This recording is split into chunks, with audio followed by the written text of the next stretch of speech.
Papers here. President Uhuru Kenyatta yesterday opened another state-of-the-art laboratory for the detectives, and that coming at the background of the new kind of crime that even the president acknowledged, the SIM swap crime that is now affecting many Kenyans and even foreigners as well. That later on in the program, but meanwhile, let's get the show on the road, starting with you, Jen. Again, good morning. It's the highest degree show. Good morning. It's interesting that you mentioned degree. It's actually the story on the front page of the Daily Nation, the battle of degrees. Do they have them? Do they not have them? That's the story that we'll be giving you more details as per what has been captured on this particular daily. But before we get to that, welcome once again to the program. I am Jane Mamboy. As always, we appreciate that you choose to start your morning with us right here on Good Morning Kenya, coming to you live from the broadcasting house here in Nairobi. Doreen. Yani Jane na Victor mumesema mwanze show with throwing in the degree issue. Sisi ni gazeti. Yani issue tuseme sasa imeenda shule, it is qualified, certified, accredited, falls on the list of CUE because it is the show of the highest degree. Because already it's hot, so the temperature tumepeleka juu. All right, anyway, a beautiful morning to you, viewers. Thank you so much for tuning in to Good Morning Kenya. Just as Jane and Victor has mentioned, we have clearly packed up for you the show this Tuesday morning, a lot in store for you up until the end of the show. That's up until 10 a.m. So stay put on the roads this morning. Our focus will be on what is happening along Outer Ring Road. We'll still track, those statistics that had been presented by NTSA, that this is one of those roads that records the highest number of death cases. And you can remember that yesterday we also had a report from the Road Safety Authority which indicated the number of deaths that have been recorded between March up until now have surpassed the number that NTSA had previously presented. So this morning we look at that, and perhaps if still is the leading causes of deaths in terms of roads in our country, and perhaps what is leading to that. That is what we'll be focusing on this morning. Many thanks for making time. I'm Doreen Arange Okelo. Regina. The 14th of June, and you've taken time to join us here on KBC Channel 1. We're watching In the Headlines. As introduced there by my colleague, we call her Traffic Marshal A1 Doreen. I am Regina Manyara. Now, what has government spent its budget on in the last financial year? That is 2020-2021 budget. Now, according to the Auditor General report, well, there's a lot of misuse, with MDAs receiving a cool qualified and unqualified opinions there. And the words that the Auditor General has chosen to go with in giving her report is that unsupported, unauthorized, unconfirmed, undisclosed, wasteful. This is Auditor General Nancy Gadongo using 5 words across all, MDAs, that is departments and agencies, after inspecting the spending of a cool 3.38 trillion shillings budget for the year ended June 2021. Going to be keeping tabs on that, in light of government's move to raise the debt ceiling from the current 9 trillion to 10 trillion shillings to give government, the current government and the incoming government after the August 9th elections, some wiggle room to pay off loans as well as handle matters of development. In this particular auditor's report, it also includes that in as much as government was wasteful, suppliers are still awaiting their pay. So much more on that. We're also going to be looking at the political scene with just 55 days to go. Get us online. Our Twitter handle is at KBC Channel 1 and include where you're watching this particular broadcast from. For now, we take a quick breather and news will be up next.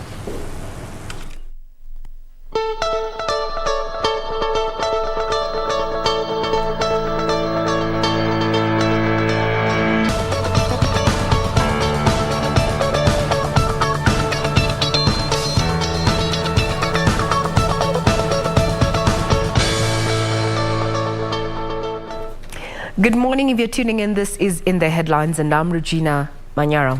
can get us on Twitter on KBC Channel 1. My Twitter handle is at Ray Manyara. Now we start off with matters security, where President Uhuru Kenyatta says the country is now in a position to deal with the emerging digital and advanced crimes bedeviling the country in the wake of the modern technology progression. He was speaking when he commissioned the first ever National Forensic Lab at the Directorate of Criminal Investigation headquarters. After close to 2 decades of actualizing the dream of a national forensic laboratory that will assist security personnel in handling advanced crimes, finally the dream has come to fruition. On Monday, President Uhuru Kenyatta commissioned the facility at the Directorate of Criminal Investigation headquarters. Our shared commitment to unraveling capital offenses such as murder and robbery with violence, and combating emerging and transnational organized crimes such as terrorism, drug trafficking, illicit arms trade, counterfeiting, smuggling, and offenses against wildlife also gets a monumental boost today. President Kenyatta highlighting the digital challenges faced by entrepreneurs in the wake of new digital crimes that have seen Kenyans duped. As we aspire for a Kenyan where every citizen, enterprise, and organization has digital access and the capacity to participate and thrive in the digital economy, a new wave of crime is equally emerging that involves such things as swim swapping and the typical Tumakwahi number syndicate, all of which we must deal with properly. The effort personally, even of supervising this, the construction, equipping, and everything, myself having been even involved in several visits here to ensure that we give Kenyans exactly what we have intended for them to have, for better services as far as crime management is concerned in the country. The lab is equipped with latest analytical technology that will revolutionize investigative techniques based on evidence, resulting in safer and timely justice to Kenyans. As a supplementary dividend, it will also protect our police officers from unfounded allegations that have been there in the past. That one way we can pay tribute to His Excellency the President is to use these resources effectively to make Kenyans even much more proud because of the turnaround time in investigations, because the song about sending samples to South Africa is coming to an end today.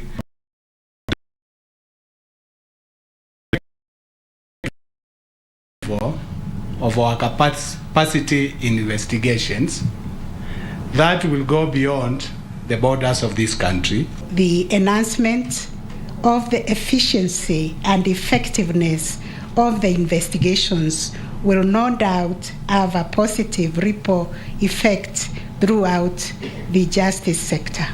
At the same time, President Kenyatta directed the National Police Service to introduce mandatory and continuous development programs on cyber security to all crime investigation officers. The official opening of this forensic laboratory now spells a new dimension for the security personnel in the country in how they will be handling crime in the country and beyond. Kamchemenza at the DCI headquarters, Nairobi. Indeed, that's a step in the right direction when it comes to matters of security. Now, with 55 days to go to the August 9th polls, Nairobi County gubernatorial aspirant Johnson Sakaja says the complainant in a petition against his clearance on academic qualification omitted his credentials in a replying affidavit to the Independent Electoral and Boundaries Commission Dispute Committee. Sakaja maintains that he graduated with a degree in Bachelor of Science in Management from Team University in Uganda, and the complaint is a smear campaign against him. Sarafina Ruby with the details. Johnson Sakaja's clearance by the Independent Electoral and Boundaries Commission was thrown into disarray after a petitioner claimed he had submitted fake academic papers. In a replying affidavit to the IEBC Dispute Resolution Committee, Sakaja faulted the petitioner for not acknowledging that he graduated with a Bachelor of Science degree in Management from Tim University in Uganda. Meanwhile, a Nairobi voter George Bush has filed a complaint against another Nairobi gubernatorial aspirant, Polycarp Igathe, claiming he shouldn't have been cleared after resigning as Nairobi deputy governor. The complaints will be heard and determined on the 15th of June 2022. In the meantime, Kiambu senatorial aspirant Karungo Athangwa has filed a complaint against rejection of his registration on allegations of failing to comply with statutory timelines and having a pending suit in court. Through his lawyer Nganga Mbugwa, Karungo argued that a court order restraining IEBC from receiving his papers was lifted by a 3-judge bench and that he was never impeached from office as alleged. The governor did not remove Mr. Athangwa, and you will find the answer in the letter at page 12. Finally, the High Court has quashed a decision by the IEBC requiring all registered political parties to comply with the 2/3 gender principle in submission of the nomination list. Justice Anthony Mrima ruled that the requirement contravened Article 10 of the Constitution for want of public participation and hence amounts to direct derogation of political rights. Subsequently, the letter by IEBC to the United Democratic Alliance to revise their nomination list has been quashed. Now, from the corridors of justice is that stakeholders in women's rights advocacy have raised concern over the rise in cases of violence against women during the electioneering period. FIDA Kenya Executive Director Anne Ireri says preliminary results indicate that a rising trend in online harassment, calling for a collaborative approach to create a safe space for women aspirants. Less than 60 days to the general election, the Federation of Women Lawyers in Kenya held a meeting with a section of members of the Kenya Editors Guild and women aspirants to discuss the role of the media in supporting women's participation in politics.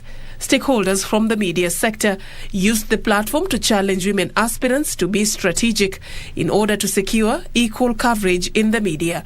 1 out of 4 people heard or read about in news are women. That translates to about 24%. So that means if you did not mind mathematics like I do, it means about 76% are men. In the newsroom, we don't talk of equal coverage. We talk of equitable coverage. You will not get coverage if you're not doing something worth coverage. It doesn't matter whether you're a man or a woman. According to the executive director of the Association of Media Women in Kenya, Judy Kaberia, a lot has been achieved through training of journalists on gender-sensitive reporting, but more needs to be done.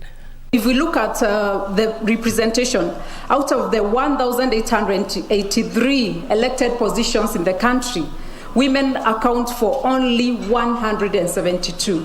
And it's on this premise that we've been training journalists on why it is important for us to ensure we are giving women a voice, especially the political aspirants that are running for these 2022 elections. And one of the sessions that has never missed is gender-sensitive reporting and political representation for women in the 2022 general election. During the forum, concern was also raised about the surge in cases of online violence against women.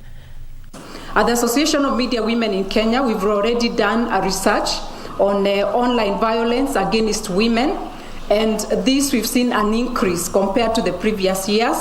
And it's a double threat because initially we were dealing with the threats offline before the digital age arrived. But we've realized it's come with both opportunities and disadvantages. And worst of it is that this online or this cyberbullying, as you're calling it, has forced some women out of politics. So eventually, through the support of our partners, we got our monitors, and I can confirm that you're already processing the first reports. And interesting, what we are learning a lot has to do with narratives. We are seeing an escalation in especially online harassment, which is the most difficult. The FIDA Kenya Executive Director leading calls for a multi-sectorial approach to create a safe political environment for women. With 55 days to go to the August polls, Azimio la Umoja One Kenya coalition presidential candidate Raila Odinga noted that improper utilization of public resources was a major reason behind the country's underdevelopment, something he has pledged to reverse if he clinches the presidency in the forthcoming elections. He said this in Kisii, and our reporter Wycliffe Okech has the details. The coalition's activities in Kisii County began with the burial service of Priska Asanyo, mother to former Kitutu Church North Member of Parliament Geoffrey Asanyo. Here, the leaders called for the sobriety of the electorate while making the big decision during the August 9 polls. Vile tunakuja kuomboleza mama ambaye amefanya kazi, nasi tufanye kazi kwa makini wakati wa uchaguzi. Tutofautishe mema na mabaya, ukweli na uongo. Odinga then led the Azimio battalion in campaign rallies in Etago and Nyamarambe in South Mugirango to sell the coalition's recently launched manifesto, which entails, among other things, the social protection program. Mambo ya wizi ya hali ya juu, hujuma ya mali ya umma na imeathiri maendeleo katika taifa letu. Na tunaweza kumaliza haya yote, Kenya inuke. Si mko tayari? Mko tayari? Mmechoka mjachoka? Si mmechoka na haya mambo? Ndio tunasema sisi kama watu wa Azimio ya kwamba tuko na suluhu. Now we have come a long way. We mean business. And if we are going to have to fight corruption, as my brother Raila said, and everybody knows, mambo with Martha Karua, mambo ya ufisadi kwisha. Odinga said should he emerge victorious in the forthcoming polls, he will ensure the region's soapstone industry thrives to its full potential. Juzi mliona tulizindua ile manifesto yetu. Tukasema yale tunataka kufanya. Upande wa fukara tukasema tunataka kujenga viwanda vijana wapate ajira sawa sawa.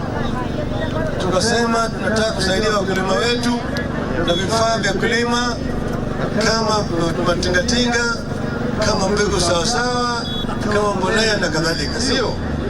The coalition urged local farmers to back Raila, promising them of improved agricultural returns. Sasa baba atasafisha kila kitu, kilimo mabadiliko waendelee naye.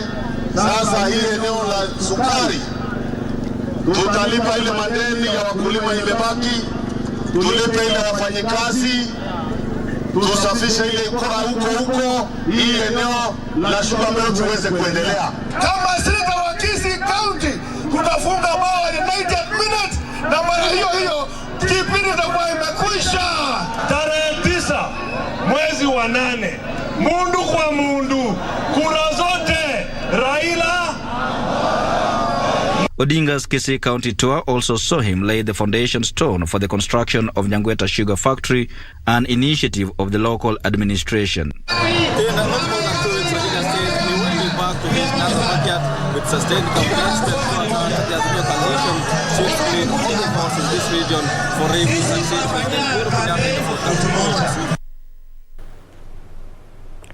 Now from Kisii County back to Nairobi, where Deputy President William Ruto said that Kenya Kwanza Alliance would be working on a charter on education to provide a roadmap for the sector. He was addressing a meeting of university dons where he mentioned that there is need to safeguard higher standards of education as strategy for sustainable development of the nation.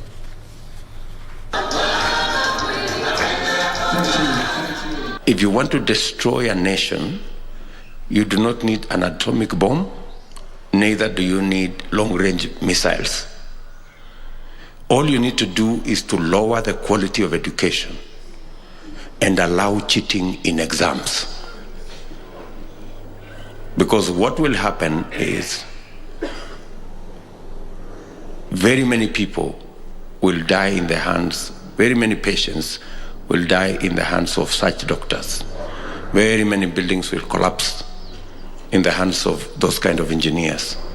So much will be lost, so much money will be lost in the hands of such economists and accountants. And the whole justice system will collapse in the hands of such judges. And therefore, what you're saying here is very important to us. How we treat our lecturers, what curriculum we run, how it is run, and what it portends for us as a nation is so crucial and so important. And that is why we are going to have a special day as Kenya Kwanza, where we are going to prepare a charter on education. At the moment, we must accept that we are living beyond our means. And we need to do something about our future. It is true, debt is other people's money we can use to progress ourselves. But debt is not free. It has to be paid. And let me also tell you that debt must be a last resort. Now, away from matters politics, Public Service and Gender Chief Administrative Secretary Lina JB Kilimo has called upon parents, children with albinism to expose them to the society and not hide them because of their condition. Speaking at the Karisa Maitha grounds in Kilifi County, Kilimo noted the government is working around the clock to ensure the needs of persons with albinism are well catered to. Persons with albinism turned up at the Karisa Maitha grounds to mark the World Albinism Day. Public Service and Gender Chief Administration Secretary Lina JB Kilimo, who was the chief guest, said there was need to create awareness on the condition. Sentiments echoed by mothers who brought their children to the celebrations. Today, apart from creating awareness kwa wazazi, ndio wasificha hao watoto. Wasione kama ni mzigo. Tukisema lazima wavae nguo aina hii na hii, wataanza kusema nitatoa wapi hiyo? So and that's why hata wenye wameingia hapa tumesema unajirekodi kila mahali. Uhamasisho kwanza unaanza na mzazi, na pili kwa yule mtoto mwenyewe anayezaliwa jinsi atakavyokuwa akiishi. Asemi hatembei, hawezi kula mwenyewe mpaka umlishe kila kitu, yani kama vile mtoto mdogo. Lakini kwa vile na watoto pia wanisaidia, mimi mwenyewe pia ni mlemavu nami pia miguu si mizuri. Lakini namshukuru Mungu. At the same time, Kilimo assured the government has set aside funds to support those with the condition to meet their needs. The clothing tunawapatia, sunscreen wanapatiwa, na unakuta pia hata screening of the eyes kuangalia kama wako na shida gani ya macho, hiyo inapeanwa pia. James Muye and fellow persons with albinism acknowledge the society is steadily accepting them and they no longer live in fear as they used to. Kile kiwango cha watu wanavyotukubali ni kidogo sana, lakini tunashukuru. Tulivyo sasa si kama miaka 5 iliyokuwa, na tuna imani ya kwamba I think pia ama nafikiria ni kwamba ni vile pia namba zetu zinaongezeka. See, we as people with albinism, tofauti yetu ni ngozi, singine kitu macho, lakini huwa tunaweza kikazi, tunaweza kutumika, tuna akili nyingi na tunaweza kila kitu. From Mombasa County, I am Anboru. Now, across other counties is that the Independent Electoral and Boundaries Commission, as well as the United Nations Development Program, have embarked on a training of journalists across the country on election coverage ahead of the August polls. The aim is to empower and train journalists in election reporting safety and conduct during the electioneering period. Details coming up in the County News Roundup. The profiling of media houses by some politicians has been identified as a threat to the freedom of the press. Stakeholders say politicians must desist from making pronouncements which may jeopardize the safety of journalists. What we are planning to do is to be in harmony with the media, because most of the time we believe that you are the source of information to the Kenyans. So they need to hear what is right. And especially, the information has to be framed well, because sometimes it is framed differently and then people get misinformed. UNDP and IEBC have partnered to train Kenyan journalists on election coverage and safety. Meanwhile, Huduma Kenya centers countrywide have enhanced similar services to enable citizens without key election documents to acquire them within a short turnaround time. Elsewhere, the Catholic Church in Londiani in Kericho County has marked the Day of the African Child by holding a peace walk with the children in the area to pray for a peaceful election. We chose this day of celebrating the African child to pray and request for peaceful elections, because children also need a peaceful environment to grow, a healthy one. The environment becomes toxic when we begin from our homes.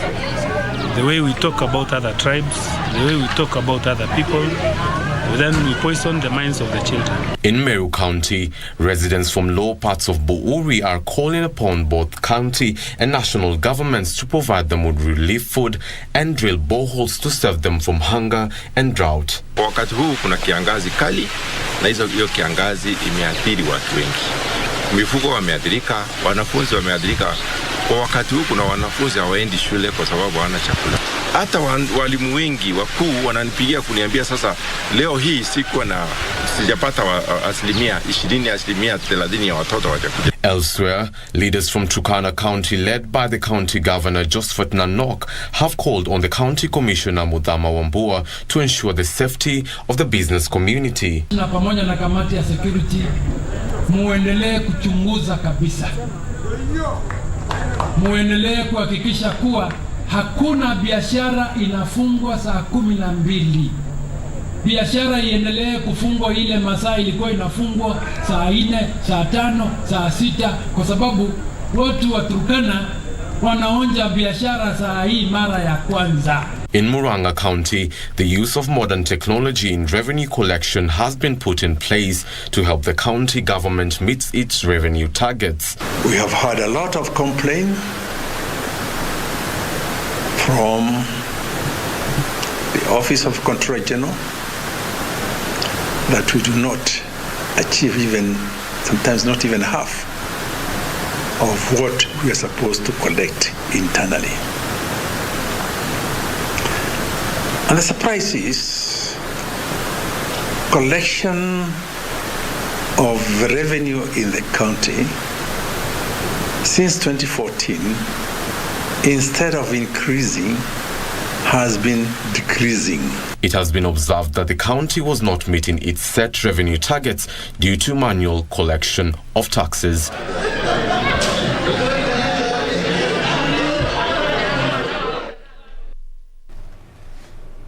On to the business world, where Agriculture Cabinet Secretary Peter Munya says the government plans to settle all arrears owed to sugarcane farmers and workers in the next 5 state-owned mills before August polls. Now, Munya says the decision is meant to enable the new administration start on a clean slate. He says the process has started and is midway. Reforms in the sugar subsector, among them privatizing or leasing the 5 state-owned sugar factories, have run into headwinds due to, among others, debt owed by the sugar mills. The latest plan to lease the 5 millers were stopped by the court after sugarcane farmers and workers moved to sought legal action on account of arrears they are owed by the millers. To address such issues, Agriculture Cabinet Secretary Peter Munya says the government has started settling the arrears and is midway. We're trying to compensate, to pay farmers for the arrears. They have been accumulated, especially in the government-run factories. We've not cleared all of them, but we want to clear all of them We want to clear all of them going forward. We will do that in this financial year, the new financial year that they are going. We will have a clean slate so that farmers can start. Speaking in Kisumu when he unveiled the Sugar Task Force report, Munya said the government will soon introduce quality-based cane payment system where farmers will be paid based on the sucrose content as opposed to the weight of the cane to motivate farmers to embrace quality sugarcane varieties to reap and maximize their earnings. Tutasame mambo ya bei, mkulima aweze kupata bei ambayo inamwezesha kupata income na inamwezesha kurinvest kwa hiyo sector. The report indicates that sugarcane transport accounts for 22% of costs, followed by seed cane at 20%, labor 17%, fertilizer and land preparations at 13%, harvesting 11%, and levies at 2%. Challenge ya transportation ambayo kunakuwa na ile inaitwa post harvest loss kubwa up to 5%. Hiyo yote ukitupa 5% of your crop is a disaster. Hiyo tutatazama vile takuwa organized better working with the counties. Munya challenged dealers to embrace bioconversion of sugarcane residue for value-added products for cogeneration, distillation, pulp, paper, fertilizer, and making of briquettes. Kenya is banking on innovation and private sector investment to drive the growth of renewable energy. The Energy and Petroleum Regulatory Authority says the two will help Kenya achieve 100% transition to renewable energy. EPRA further notes that Kenya is currently utilizing renewable energy sources with over 85% of electricity generation from renewable energy sources being in use. Ministry of Energy Statistics, Kenya's electricity generation mix consists of geothermal at 48.6%, hydro at 36.5%, while wind and thermal power accounts for 11.5% and 6.5%. According to the Energy and Petroleum Regulatory Authority, geothermal has the largest installed capacity of 863.1 megawatts, followed by hydro at 838.1 megawatts, wind at 435.5 megawatts, solar at 90.3 megawatts, and biomass at 2%. However, experts say Kenya has huge potential for renewable energy, with geothermal alone having a capacity to generate 15,000 megawatts. Kenya is targeting a 100% switch to green energy sources by the year 2030. EPRA says Kenya has an installed capacity of 100 megawatts from solar, though it has a capacity to generate 15,000 megawatts. EPRA says Kenya is banking on innovation and increased investments in solar power to deepen solar energy production. EPRA Senior Renewable Energy Officer Nixon Bukachi says sectors such as manufacturing are continuously adopting solar energy, bringing the country that much closer to its green energy goals. Of course, for grid-tie systems, they continue growing every day, because you have seen more factories, more institutions installing solar systems on their grid. In form of new plants coming to the grid, we expect 140 megawatts, that's Malindi Solar, to be fully operational this year. Energy experts are now saying digital infrastructure is one of the core areas whose growth is essential to drive the adoption and generation of energy from a renewable source. A lot of, new developments which are being castigated or are being pushed by the DFIs. So we have mini-grids and microgrids which are being pushed. So essentially, this is something that we are working together with various partners that we have across. So I think that's something which is ongoing.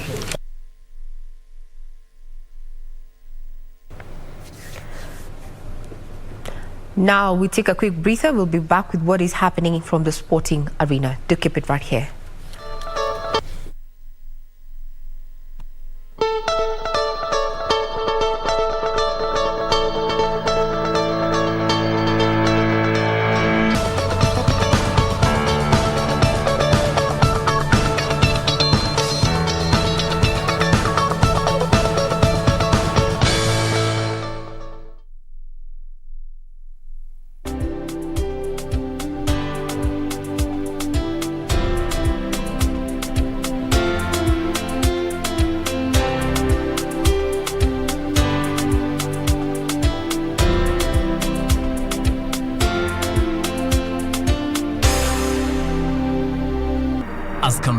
intensified for the upcoming general election. What does all this mean for you, the voter? What do the candidates have to offer? How prepared are agencies charged with the election process? Join John Kuria and Safina Chieng on Kenya Decides. This and every Tuesday from 10 p.m. on KBC Channel 1 as we unpack elections 2022 with a panel of various stakeholders. Make informed electoral decisions. Wewe umelala fofofo, hata una habari kama huyu ametumwa aje nimalize. Mimi niwe na wasiwasi. Chief Puka the Great Kahindi. Na niwe mimi kusaidia wewe mspaide mwangu. Wewe una wasimu. Machozi ya samaki hayafai chochote hapa. Sikutaki kwangu. Nishakwambia. Kama anda kwa Laban, hata ni heri shopping yako mregeshe mwenye duka, manake huko pia hayuko. Umejuaje?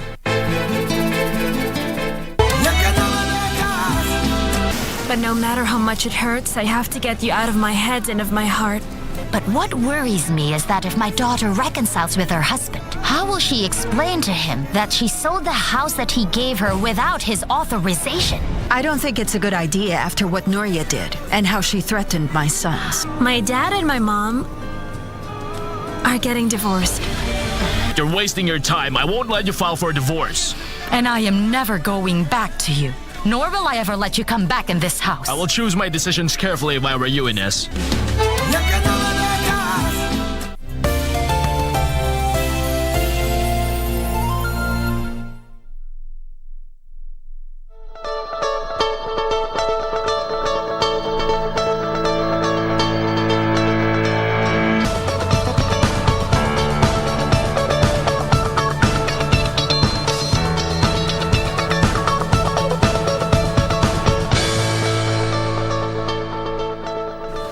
Now you're watching In the Headlines on KBC Channel 1. I'm Regina Manyara. Now we speak matters sports, where 70 cars and 40 motorcycles have been entered for this year automobile pageantry concours d'elegance. Now that is scheduled for September 25th at the Ngong Racecourse. Among the cars that have been enlisted for this year's event will be that will also be the 50th edition of the car and bike competition, include a rare 1990 Lancia Delta Integrale.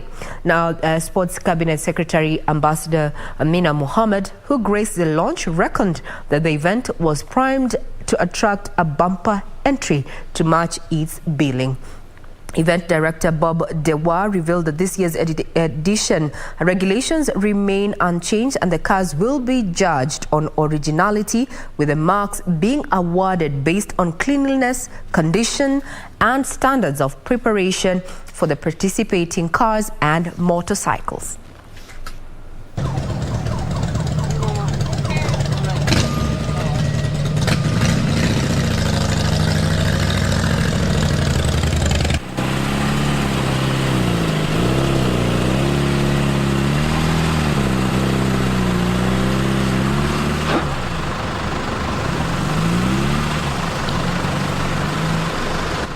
Judging will commence on the Total Energies ramp with the judging of the underside. Cars are then driven along in front of the main racecourse grandstands. The Concours d'Elegance is a long-standing annual event and it brings to full display classic and vintage cars and motorcycles. The event has gained international status. I think evidence is the recognition that Bob received in Paris, and as well as recognition also by the International Motorcycling Federation.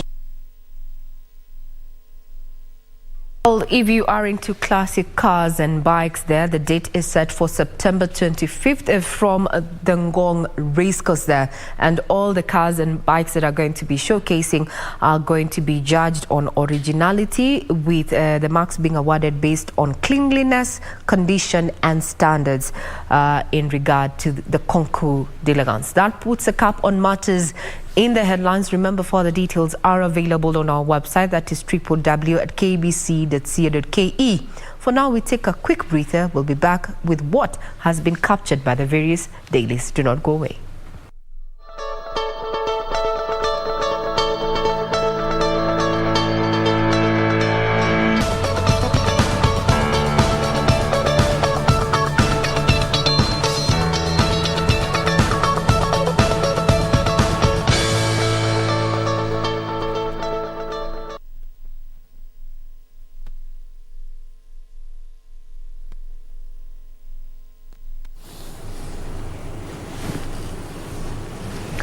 All right, we now move on to the dailies.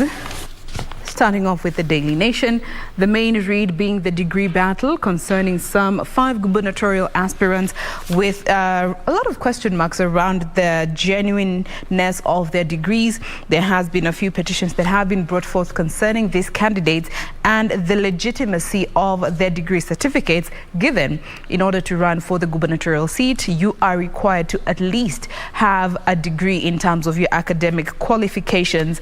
This, of course, involves Johnson Sakaja, Cleophas Malala, Granton Samboja, Simba Arati and Mithika Linturi. I'll be giving you details in regards to these stories in just a bit. The main story here is in regards to the launching of the forensic lab yesterday.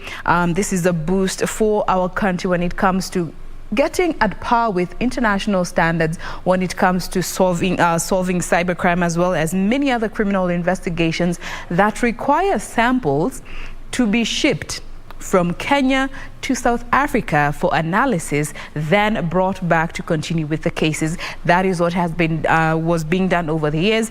But now with this ultra-modern National Forensic Laboratory, it is set to just be a game changer when it comes to boost the war against crime in our country. It is said that this particular building hosts at least 10 labs that focus on different aspects of criminal investigations. I will be giving you more details in regards to this story in just a bit. And finally, there's a very sad story here concerning an incident that happened in Nakuru this past Sunday, where a 19-year-old girl was hit, actually 2 girls. One was hit on the left arm and the other was hit by the same bullet through her chest. And this was a stray bullet from a police officer who was in pursuit of a suspected criminal. The bullet went through one of the young girl's arm, exited, and hit the next girl through her chest, and she did succumb to that particular injury when she was at the hospital receiving treatment. I'll be giving you details as per what has been captured in regards to this story, but it's a very sad incident, and also we need to take note of the incidents of insecurity that are slowly but surely mushrooming in different parts of the country. More details coming up in just a bit. Victor. Yep, just goes back to the issue of stray bullets, negligence, and that irregular discharge when police officers are handling such kind of scenarios. All right, to the front page of the Star newspaper.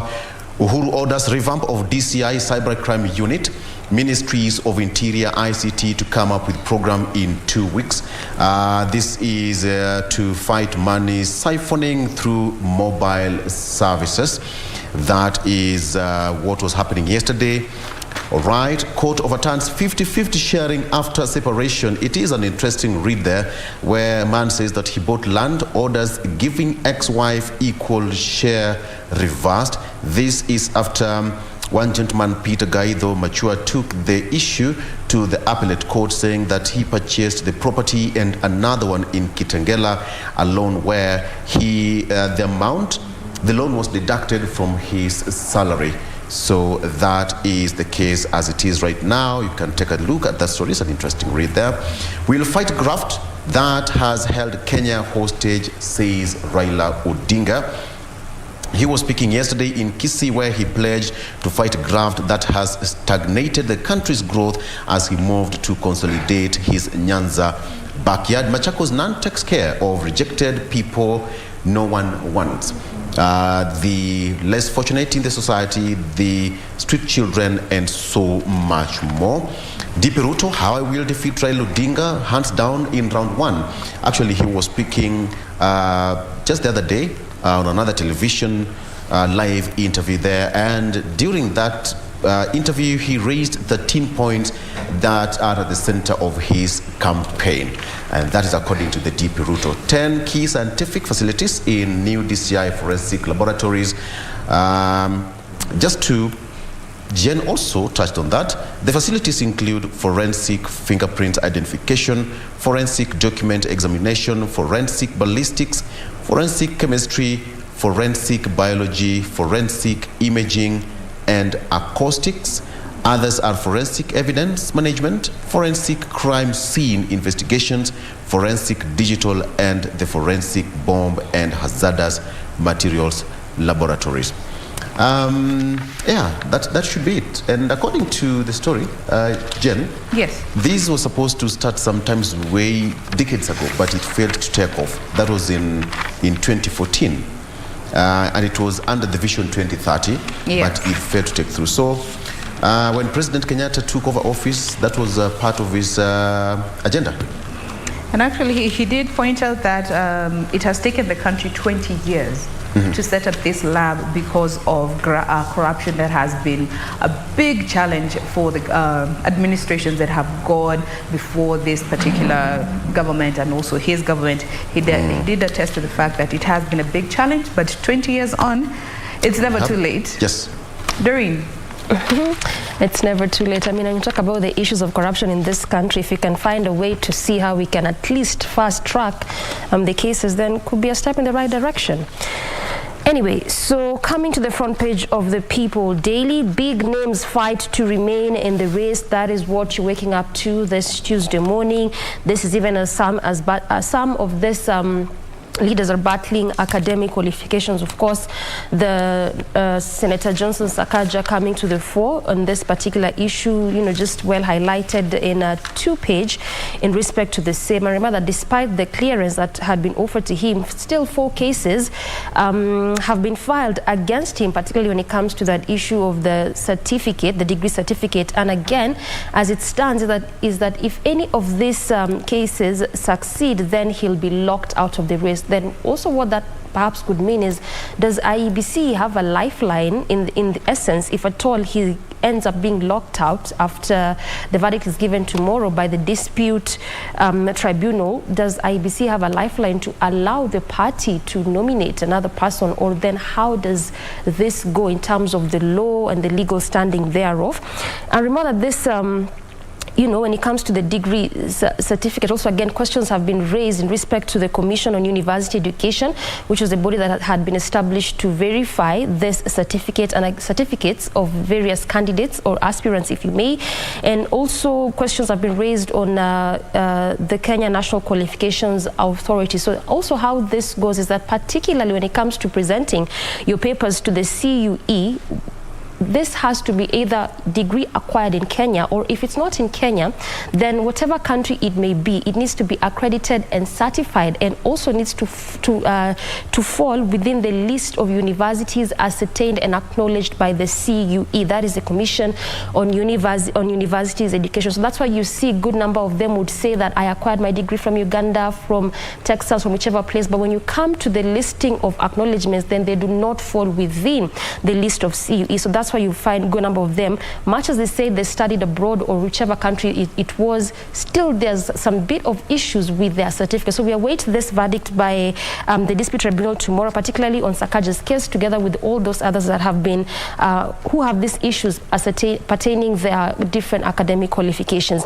And also away from that, even as the dispute tribunals continue to sit to hear the case of the various aspirants which were filed to them. This comprises of 262 complaints which were filed countrywide following the clearance of aspirants. The tribunal has 10 days, began this on Saturday, and we also await the verdict of the different cases that were filed to them. So even as this is happening, the clerics have now waded in on the issue of water cleanup. This actually had been mentioned by IEBC together with KPMG, which again was the body that was given this tender to ensure that there's proper water cleaning. They said that this was to be postponed up until 17th, and like what had been slated in the law, which was to be 7th, whereby they were supposed to release the clear voter register. So we await up until 17th, whereby we expect for that cleanup to be complete as of then. This also includes over 1 million voters where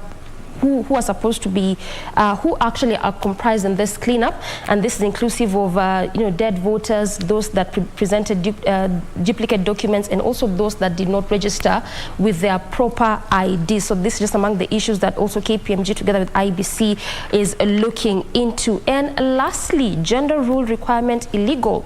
This is what court tells agencies. This is just what was mentioned by Justice Anthony Rima, who said in his declaration, rather, he said that the decision contained in the letter dated April 27, 2022 by IEBC requiring the compliance within the 2000 general rule principle in the submission of political parties nomination list contravenes the constitution for want of public participation. Remember that IEBC had required political parties to adhere to the 2000 general rule when it came to the nomination process, but now, as it turns out, High Court has reverted that and says that it contravenes the constitution because that was not subjected to proper public participation. Regina.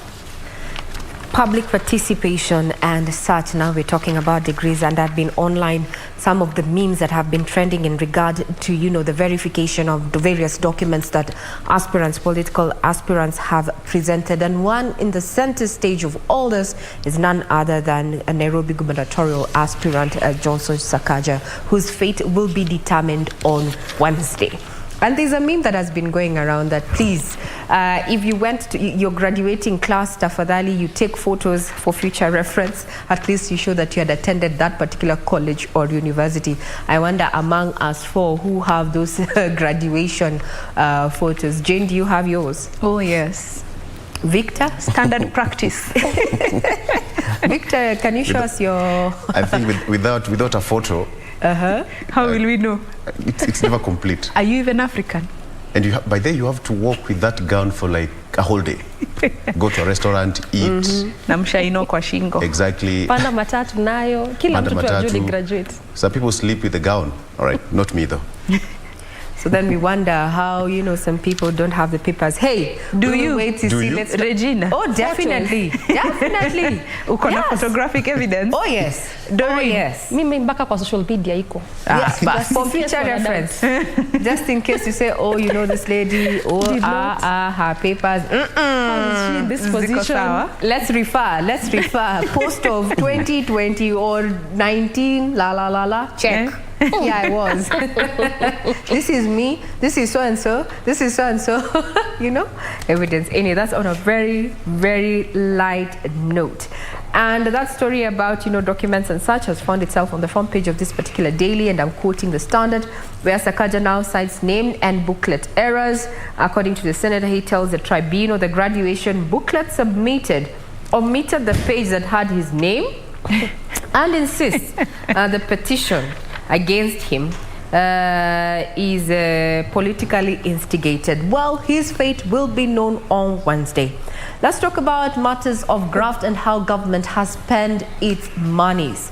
Remember, government does not generate its money. It's your taxes and mine. So the Auditor General has come out and given a report as to how government spent part of the 3.38 trillion shillings for the financial year 2020-2021. And they go with exposed state of grand wastage. Just days after President Uhuru Kenyatta warned the next government against wasting borrowed funds, the Auditor General report reveals how his administration could not account for billions allocated to various state departments. In a nutshell, these are the numbers. 1.6 trillion shillings is the amount of tax arrears that were not collected by KRA. 59 billion shillings. The Ministry of Water could not show how the amount moved to other state agencies. 59 bill. Then we have 12.5 billion shillings, the amount that the ICT Ministry was not able to account for, while 56.5 billion shillings, that's the cost of 61 state departments funded projects that have been delayed. Ola, your guess is as good as mine, and we're here trying to raise the debt ceiling, or already having passed, moved a motion to raise the debt ceiling to 10 trillion shillings from the current 9. So this is a report that has been detailed by the Auditor General's office, and the office and the Auditor General have chosen 5 words to talk about government spending in the financial year 2020-2021. Unsupported, unauthorized, unconfirmed, undisclosed, wasteful. So according to 50% of the books of accounts are submitted to the Auditor General's office for scrutiny, were given qualified opinion, which means, you know, when you get a qualified opinion, you think, everything is good. No. And as far as matters audits are concerned, is that if you get a qualified opinion, the material contains, misstatements or omissions in some cases. You can get, I'm sure the website is already up and running with that particular report. You can find them on their page there. That's the Office of the Auditor General. Also, when it comes to matters of election preparedness, with just 55 days to go, the Independent Boundaries and Electoral Commission is on the spot for losing critical election equipment with less than 2 months to go. Yes, that's another issue that has been brought up by the Auditor General there, Nancy Gadongo, who in an audit of the Electoral Agency's financials for the financial year 2020-2021 noted that of the 45,000 Kenya Integrated Election Management System KIMS procured and distributed in the run-up to the 2017 polls, only 44,993 exited results in an unexplained variance of 7 kits.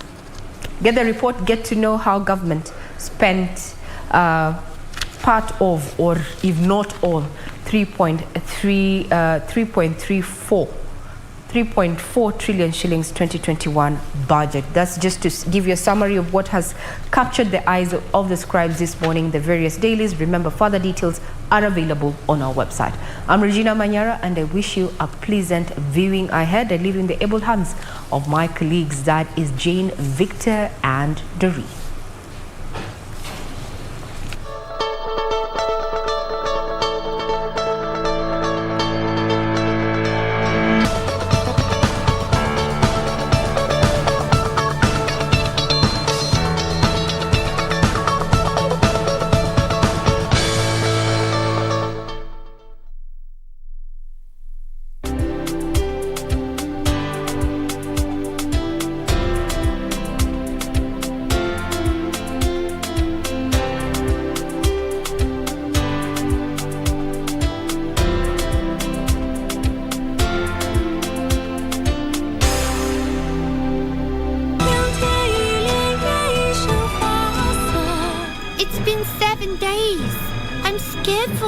I'm afraid everyone in the whole world knows that they can't find you in your mansion in the north.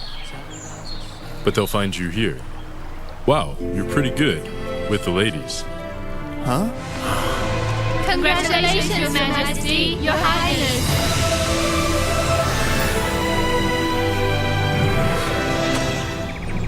Please inform Echo that I wish to speak with him right now. I suggest you leave. Top sports attractions on KBC Channel 1. In July, Kenya Morans face off against the DRC, Egypt and Senegal in the FIBA Basketball World Cup African qualifiers in Alexandria, Egypt from 1st to 3rd of July 2022. Also in July, Kenya plays South Africa in Rugby League test matches in Nairobi with the return fixtures set for October. Still in July, watch the World Athletic Championships from 15th to 24th July live from Oregon, USA as Kenyan athletes seek glory. Followed by the 22nd Commonwealth Games from 28th July to 8th August live from Birmingham, England. In August, join our coverage of the World Athletics Under-20 Championships from the 1st to 6th of August 2022 from Cali, Colombia.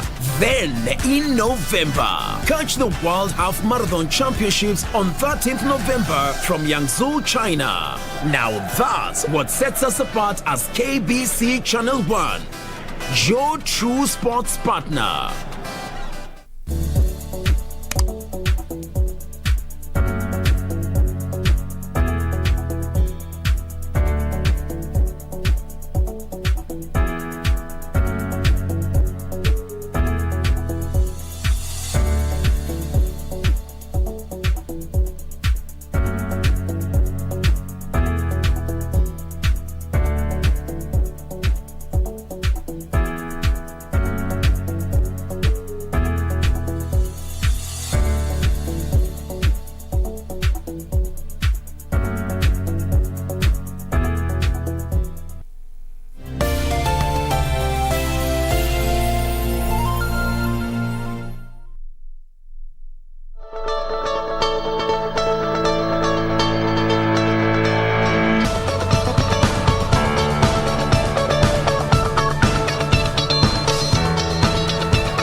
Welcome back. We continue with a brief second half overview of the papers, and I want to pick up from that point that Regina left off in regards to the Auditor General. There's an interesting piece here over the civil registration services, where the Auditor General, that is Nancy Gathungu, poked holes on the credibility of the data that they are providing after it emerged that it can't fully ascertain that it has issued the correct number of birth certificates and death certificates. Now, besides looking at the responsibility of the civil registration services, they register and also issue birth certificates and death certificates, and they're supposed to do so in a timely manner. But I am sure, and also like to hear from you, Victor, when you go to, when it comes to collecting birth certificates or death certificates, the delay that is usually there, it is a disservice to the people. You register for the birth certificate and you're supposed to await notification to go collect the birth certificate. But if you don't follow up, it will take you months on months just waiting to get that message that your birth certificate is ready. And I can tell you for a fact, once I applied for my son's birth certificate, looking at the e-citizen services, you're supposed to get it after about 4 weeks. But then it took almost 6 months of inquiring, and they keep telling you it's not ready, it's not ready. And when I got there, the name was even wrongly typed in. So now the Auditor General has poked questions into their credibility when it comes to the number of birth certificates, the number of births and deaths that they have recorded, because looking at a report that was done back in 2018, the Kenya Vital Statistics Report of 2018 indicated that the national coverage for live births was put at 1.1 million against unexpected unexpected 1.6 million. That is 73% of what is actually thought to have, should have been the correct number. And when it comes to deaths, they had estimated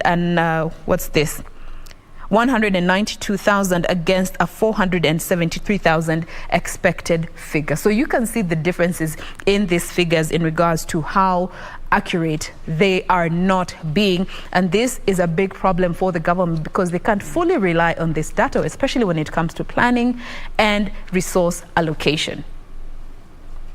Yeah, and I think it's just about the mentality. When you go to pick such kind of documents, you know, you are property of state. Yeah. When you're born, when you die, when you apply for your national identity card, you're a property of the state either way. That's why somebody said that when you want to commit suicide, the government will deal with you. If you survive, you are under the custody of the state. And so it's about the attitude, because when you're applying for these documents, more so the death certificate and the birth certificate, okay, we understand there is a backlog, of course, but then should it take 6 months or even months before you get that document?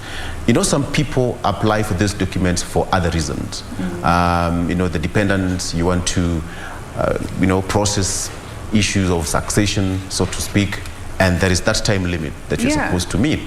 And you're taking in cycles. I mean, it can be very frustrating exactly, for vital documents like birth certificates. I think it's just a change of attitude. There's nothing like now with Huduma centers. They're supposed to make these processes as smooth, as efficient, as timely as it possibly can be. Now, I mean, just before you continue, Jane, let me just wade in on that a bit. I mean, even as talk about attitude, could it also be an issue of laxity in you know, those institutions? I mean, you've applied, so you'll just get it at the end of the day. What's the hurry for? Could it just also be, you know, just I mean, choosing to know, everything has been digitized because, so to speak, you are in, for example, you're in Mombasa and Huduma centers, all those systems are synchronized. So you're supposed to be getting all those, you know, at the click of a button, you get all the information relayed on that end and they're good to go. So attitude and laxity, by they go hand in hand, but sometimes you understand people who are operating these offices, you can imagine, But we can't just cast the blame on the guys that are on that end. No. We also have, us as citizens, we also have the tendency, nitaendea senye inahitajika. When you are trying to apply for a passport, ndio unakumbuka, yes, sijachukua birth certificate ya mtoto. And then you want it, then now and then you want it within the day in which you've gone to request for it. So it's a two-way street, looking at the government and your civil responsibility as a citizen. When you apply for these documents, follow up. Go get them. All right? Looking at the number of IDs that are lying, waiting for the individuals to go collect them at Huduma centers, it's also a big problem. Now, let me take you to Nakuru. This is the story that I had mentioned earlier on. It has been featured here on the front page of the Daily Nation concerning a Form 4 girl that was shot dead by police officers. This happened last week. The girl is Whitney Atieno, 19 years old. She was shot by a police bullet Sunday evening as she was getting her hair done at a salon. So it is said there was a commotion that was happening close by to this salon. Police officers approached. There was an altercation, and once they figured that this is the altercation was between the police and a suspected criminal gang, they opened fire. And one of these bullets hit two girls. The first one, it went through her left arm, and it went through her left arm, exited, and hit the next girl through her chest. The police officers, once they realized that they had actually shot this girl, they wanted to leave, but the people ganged up against them. Wakambia, mnapeleka msichana hospitali. What did the officers say? Tupatieni pesa ya mafuta, tumpeleke hospitali. The people rioted, and eventually the police officers did agree to take the girl to hospital, accompanied by one of the neighbors. But unfortunately, she did not survive this gunshot wound. Now the question still remains to what you had pointed, Victor, when it comes to opening a fire, and especially where there is a gathering of civilians. All police officers and people who are trained to handle firearm, there are basics that they are trained. Number one key is finger off the trigger. Finger off the trigger. You cannot you cannot finger off the trigger. That's it. Number two, do not point that firearm to an object that you're not supposed to destroy or neutralize. That's it. If there's no threat, you don't have to raise that firearm, all right? Most of those people, actually, they say that it's gun ready low, all right? That position, you can withdraw it from the holster or whichever point, then you point it on the ground or away from the subject or the object, unless you want to destroy it. But then now, a situation where a stray bullet hitting an innocent girl who went to the salon, two of them, the one that killed the lady, hit her on the abdomen, ricocheted, and then hit the other girl also the side of her arm. It calls for panic, when these police officers go to, kind of contain a situation. It's a panic. So you just feel like the only thing I can do is just to open fire. I mean, this is some scary stuff. It's not an accidental discharge, if you can say. It's finger off the trigger, basic, simple. Well, IPOA has taken up peace to the family, as well as Directorate of Criminal Investigations. They have taken up the matter, but of course they did send their condolences to the affected families. Over to you, Victor. All right, so tumalizie tukicheza kidogo. So all roads leading to Naivasha. Safari Rally again back. The president promised last year that tutarudi, and true to his words, we are heading to Naivasha. 50 drivers have so far confirmed participation in the WRC Safari Rally, which revs off on June 23rd in Naivasha. Hey, okay, we can all remember what happened in Naivasha last year. All the jokes and the memes and whatever happened, but the biashara was good there. And I hope it's going to be a booming business after the corona pandemic. So, if you have got some time, head to Naivasha and have some fun. Rev, but responsibly. Doreen? Acha turudi kwa elections kidogo. Yep. And there's really one interesting article here just highlighting what the Roots Party president candidate is now saying, and also in respect to him defending, the growing of bang in public land. And this is why he says this is going to be important if at all he's elected as president. So he said that apart from growing the drug for commercial reasons, it will also be used for medicinal purposes. He further on says that the proceeds from the crop will be used to service public debt. Yes, remember that we talked about the fact that the public debt has now been, the debt ceiling has been raised from 9 trillion to 10 trillion. As we speak, we still have a deficit in terms of financing our budget of over 800 million. It is said that in every 10 shillings we make as a country, 7 goes to repaying of our debt. So clearly, this is why he says that this will be important because it will be going to service our debt. Quite interesting. And lastly, just looking at this, a report that has been released showing that Kenyan election is the most competitive in the East African region. And this report further on says that unlike other countries in the East and Central Africa, opposition candidates can campaign more freely than those in most nearby countries, and the outcomes are usually uncertain even days before the voting actually occurs. And this is part of what pits Kenya as one of those countries in the African continent, largely the East and Central Africa, is the country in which has the elections that are really most competitive. So that is what you have on the People Daily. Victor. All right, so let's take a break, and when we come back, our discussion is up next with the Wakili Warungu Mwangi. We have got Tabitha Gut, who is a governance expert as well as political analyst, and Dr. Joseph Rotich. We are going to have that discussion that you don't want to miss. Let's take a break. We'll be right back with that.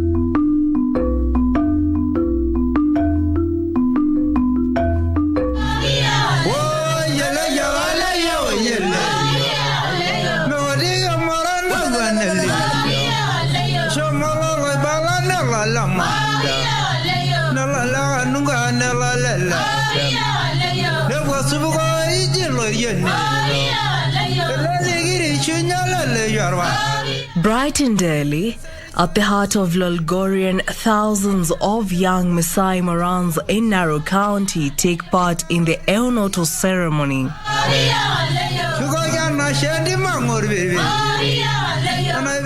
The Morans hail from the Syria sub-tribe, which comprises 5 clans: Erkaputie, Erkunono, Eltorobo, Elaiser, and Oloirian.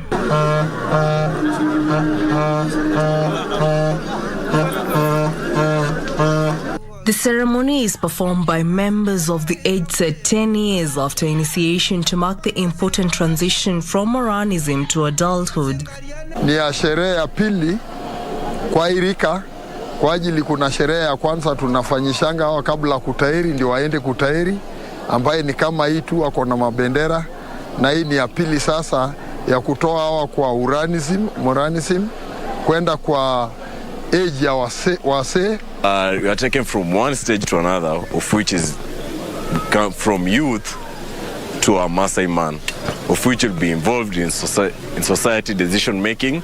Hao wanafanya graduation leo wataenda next step ambayo ni wazee wa kutoa amani, wa kupeleleza vitu mbaya, vita ikifanyika mahali ama mtu kwa mfano wakosane na mwingine, mzee kama mimi sasa, baada ya mimi kumaliza urandi ninaitwa kama mzee, naenda kusuluhisha hiyo kama mzee. The Electoral ceremony takes place in a chosen camp that includes a total of 85 manyatas. Weeks ahead of the ceremony, the women and the Morans in the Syria sub-tribe prepare by building 84 manyatas and the Osinkira, which is the 85th manyata, a large hut made specifically for the Oloiboni, erected on the first day of the ceremony. Tunaenda msituni, tunakata miti, tunajenga manyumba. Sasa tunakuja kukaa na watoto wetu. Unajua hao wakuli ugali, wanakula nyama na maziwa. Sasa sisi tunashughulika kutengeneza hiyo vibuyu yetu. Naosha kibuyu, naweka makaa, alafu nawekea maziwa. Hii Manyata vile tuko hapa, tuko na nyumba 85 na ni klani yote, makilani yote 5 ambaye inakuanga clan 5 kwa wa Maasai. Tunakuanga na Rosero, tunakuanga na Magesen, tunakuanga na Molelian, tunakuanga na Laiser na pia Lukumai. Hiyo mrengo, hiyo clans yote 5 wako hapa. Before the ceremony, 3 leaders are chosen: Olaiguanani, Oloburu, and Olotuno, the main celebrant. Hiyo wasee ndio walienda kuchagua kusema kijana fulani ndiye atafanyisha hawa kimila. Huyo ni mkubwa wao ambaye hakuna mtu atawahi kosana na yeye, ama hii vijana wakitaka kukosana wawili na waone hiyo kijana hakuna mwenye ataweza kuinua fimbo kupigana na mwingine ama kutusi mwingine kama hiyo kijana hako. A fire is lit and sustained throughout the ceremony.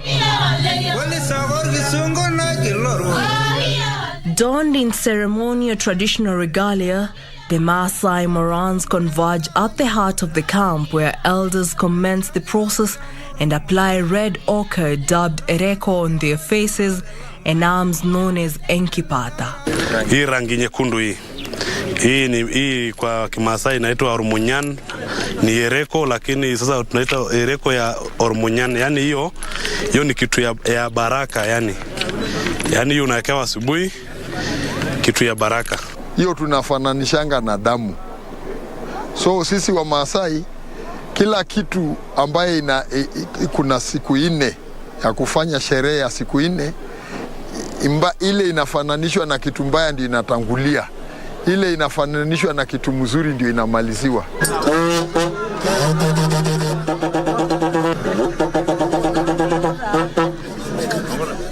During the ceremony, warriors are prohibited to carry weapons such as rungus, spears, knives, among others.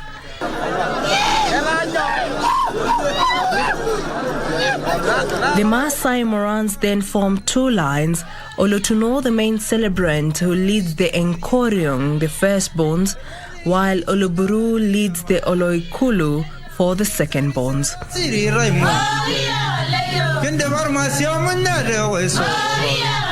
They march 4 times, blowing waterbuck horns, carrying the flags which represent their clans around the Osinkira.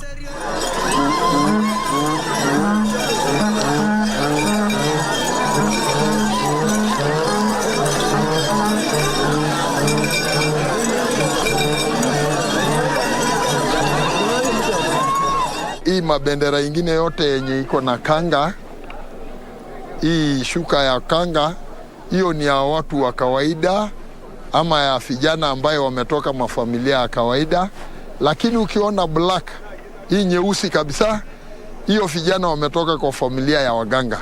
Tunasunguka mara 4 kwa sababu unaona kwa sisi kimila yetu ya Maasai, vitu inafanywa mara 4 kwa sababu tunasema vitu 3, kufanya vitu 3 hiyo baraka itakuwa imekuwa complete, kwa sababu kwa baraka yetu ama wazee wakikubariki inafaa ufanye kitu mara 4. They then break the formation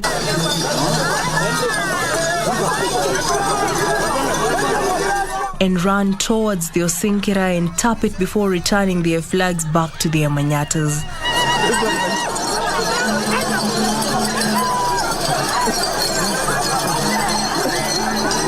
Hiyo kukimbia, hiyo ni kuonyesha mtu tuko active ama kuonyesha watu ambao wako active kwa kuambiwa, kwa sababu ukisha kimbia na bendera yako uweke kwa nyumba yako, hii inaonyesha wewe ni mtu makini na ni mtu unafanya kazi kwa haraka. After the procession is broken, cow slaughtering takes precedence, where a group holds an animal down as one man nicks its jugular. They then collect the blood in a pot below the incision, and it is here where some of the Morans drink freshly drained blood. Good.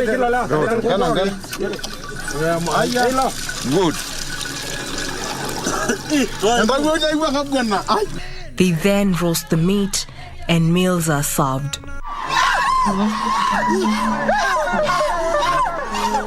At 3 p.m., the Maasai Morans then march for the second time and break away for the evening.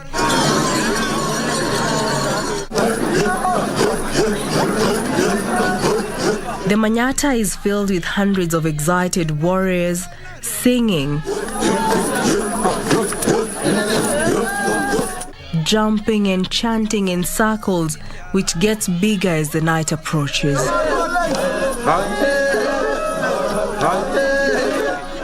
Occasionally, one or two Morans will throw a fit or enter into a trance, and singing is interrupted as a few other Morans hold him until he finally calms down.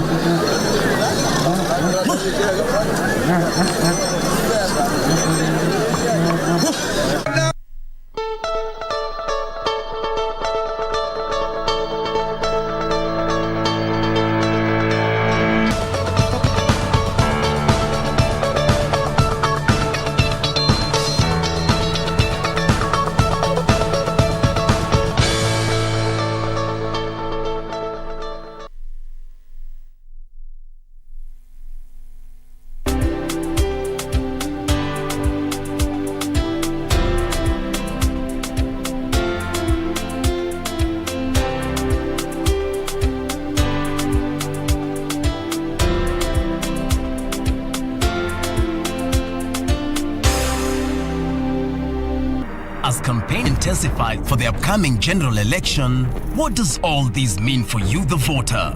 What do the candidates have to offer? How prepared are agencies charged with the election process? Join John Kuria and Safina Chieng on Kenya Decides. This and every Tuesday from 10 p.m. on KBC Channel 1 as we unpack elections 2022 with a panel of various stakeholders. Make informed electoral decisions. Wewe umelala fofofo, hata una habari kama huyu ametumwa aje nimalize.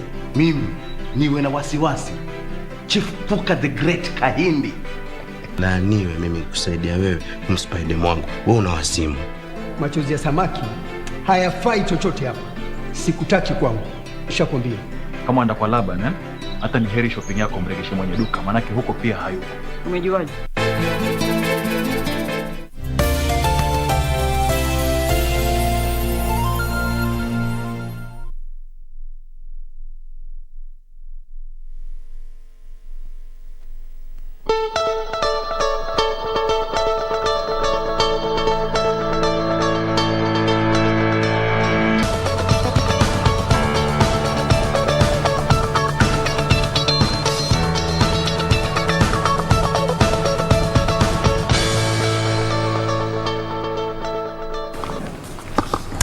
All right, welcome back. It's now time for us to get into the people and politics segment. And today, let's talk about issues that's affecting us, some of the things that are current today. And in me in studio, I have got Dr. Joseph Rotich, who is a political analyst. I have got in the middle, Tabitha Ogutu, who is a governance expert and political analyst. And lastly, Wakili Warungu Mwangi, who is an advocate of the High Court as well as political analyst. Ladies and gentlemen, karibuni sana. Thank you sana. Good morning. First of all, the question is, do you have degrees? Daktari, do you have a degree? I don't think that should be... Or your question, that question is of the highest degree? It's not about the highest degree or law.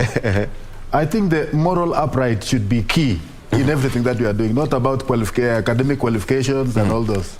Yes. My mom has no degree, but she's been able to keep us alive to date. But when you confirm, when you just compare the days of our grandmothers, our grandfathers. They were taught by the colonialists. The only difference between us and them is that we have paper degree, but they are more expert than us in most of what they are. They have wisdom. Yeah. Really? Tabitha? That is the degree of the age. But now when we want our leaders to get some offices, they have to be professionally qualified. So the degree is very necessary. It's very necessary. Yes.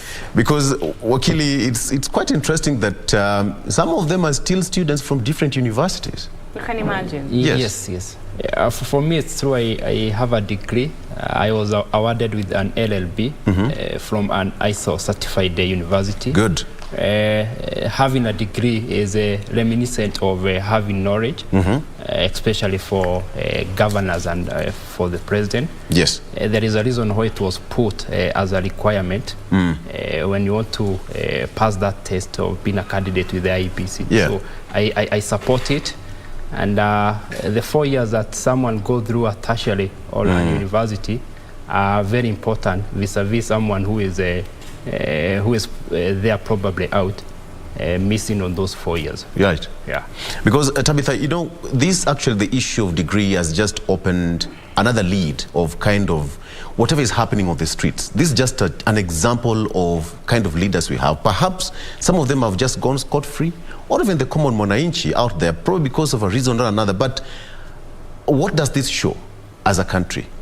I think, Victor, for us as a country, first of all, we have been talking about our education system, our 844 education system, which to some extent has failed to equip the common Kenyan with the knowledge to transit into the job market, because we have seen a churning out of so many graduates at the end of every academic year with no job market. And therefore, I think what our politicians are confirming is that you can literally survive being a Kenyan, having highest officers in terms of responsibility, at the same time lacking a degree.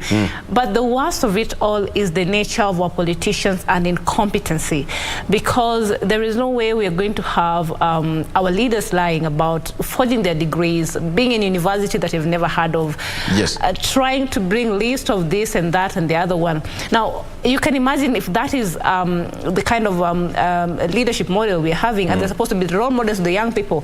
What message are they literally selling in terms of us enhancing our education system and even having our youth educated at the utmost levels and reaching professionalism?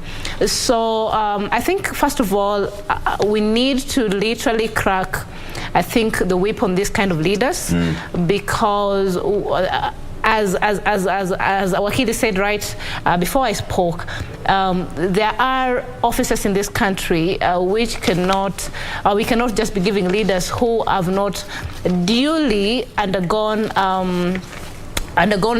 training and befitting enough to have those officers in terms of education. That is how education makes somebody to literally lead people in a way that is professional. And maybe this explains why some of our leaders are very crooked, I'm sorry to say. And maybe sometimes you look at them and wonder which university they went to, and they have very good university titles, and boom. You know, it shows that there are so many leaders who lack the degree, and they have the degrees from forged, River Road papers, and maybe it's just about that time maybe the government needs to start looking at some of these qualifications the leaders portray to have and they don't. Daktari, what's your take? I think, although I'm still trying to come up to terms that a degree can bring a whole different in your life if you don't have some knowledge and some wisdom that is you were born with. Why I'm saying so low, we have had leaders who have never had any degree, and they were the best leaders that we have ever had in the world, not necessarily Kenya. And in any case, although if a degree or having a degree will add value to your knowledge, that is properly what I personally support. But to have it as a measure of success, to have it as a point whereby if you don't have, you'll not succeed, I think that is where we are failing, although we have had the most successful business people, and they are leaders in their own capacity. We have had the most successful church leaders, and they are successful in their capacity without degrees. We have had even politicians, I'm told there are about 40 who don't have a degree, even in our current parliament. And in this case, although some of them have even performed in their own constituencies better off than those people who possess the so-called degree. So in this case, it should not be a measure of success. Doctor, what are you it should saying? be a measure of you are a doctor. Maybe a minute. Let me highlight having that title of a doctor means a lot. Let me tell you, you did a degree, 4 years, you did masters. When you talk about a doctor, a doctor in economics, you have just specialized in that part. Right. In politics, we should be saying those who have specialized in political sciences. That is what we should be asking for, not a degree in economics, not a degree in whatever biology. I mean, if we are really serious in our parliament, that we need to have people who are capable of delivering, then we should go for those people who have done political science and not any other subject. Are you aware that there's some members of parliament who actually never spoke a word? The day they were sworn in, that was the last. When you go to the Hansard, they are nowhere in the Hansard. But have you ever also studied what they have done in their backyards, in their constituency? Now that is the question. You are a doctor and I should be asking you. So no, what I'm explaining to you, we have heard of so many rumors. I mean, I call it a rumor or a scandal. People have talked about Sudi, people have talked about who and who and who. But go to Sudi's backyard, he's a performer, he has done it. And now how can you now bring your certificates on top of Sudi to perform better than what he has done? Okay, Tabitha, I am really... This is a matter of performance and requirement by law. Okay. Dr. said that the degree literally is not a measure of success. Nobody is measuring anybody's success at this point. It's a requirement by law. If the law states clearly that for you to be a governor in this country, you have to have a degree, that's it. If you want to have a driving license, you must be above 18. Yes, and if you have to be a driver in this country and drive on a road, you have to have a driving license. There has to be a bottom line for everything. And I think it will be misleading for us to sit here on a national television and tell people that it's not good enough for our legislators or our leaders to have the degrees. I mean, education is as good as you being a leader having it. And even as we advance, as Kenyans, we want our kids to have the best of educations, then our leaders need to lead from the upfront. And that explains why some of the leaders is calling their names here today. When you hear them speak, you even wonder, did they even attend a school and learn about etiquette? Because even what they get from their mouth is out of it. So education is very important. We should not underscore it. As much as it's not a measure for success, it's very important. We should get education, Victor. Wakili. There are very serious constitutional function and roles bestowed in every different of levels of leadership. Yes. May it be the presidency, the governorship, and the MP. Especially for the MP, there are very three serious constitutional roles: legislative, oversight, and representation. So I don't know how you'll be able to oversight and audit a report for the Auditor General if you don't have some certain understanding and some certain knowledge. And I'm not discussing about wisdom. Sometimes there is normally a very big there is normally a very big difference between that's exactly what Dr. was talking about, because our parents had wisdom. Also grow old. But having a degree, may it be from the marketing, law, political science, it gives you an upper hand in terms of understanding constitutional laws and functions. Yes. Vis-a-vis having wisdom in terms of doing business, farming, or any other things. So there is a need where there was that legal caveat, and for me, I'll be analyzing from a school of thought of a positivist rather than a realist. In this case, we need the degree. That knowledge of 4 years is very key in terms of having the leadership, and of course understanding many laws. I don't know how you'll be able to legislate when you don't have any knowledge. I've been an advisor to the Senate Directorate of the Legal Service, and I tell you, doing a legislative drafting is not an easy thing. So I think that caveat that has been put, it should be followed and make sure that every governor has a degree. All right. You know, Tabitha, at the end of the day, the issue of having degrees, some of these leaders, what does it show even to the younger generation? People are still in school. Because when you look at, for example, when you look at the Daily Nation, we have got Taita Governor Granton Samboja, who is a governor.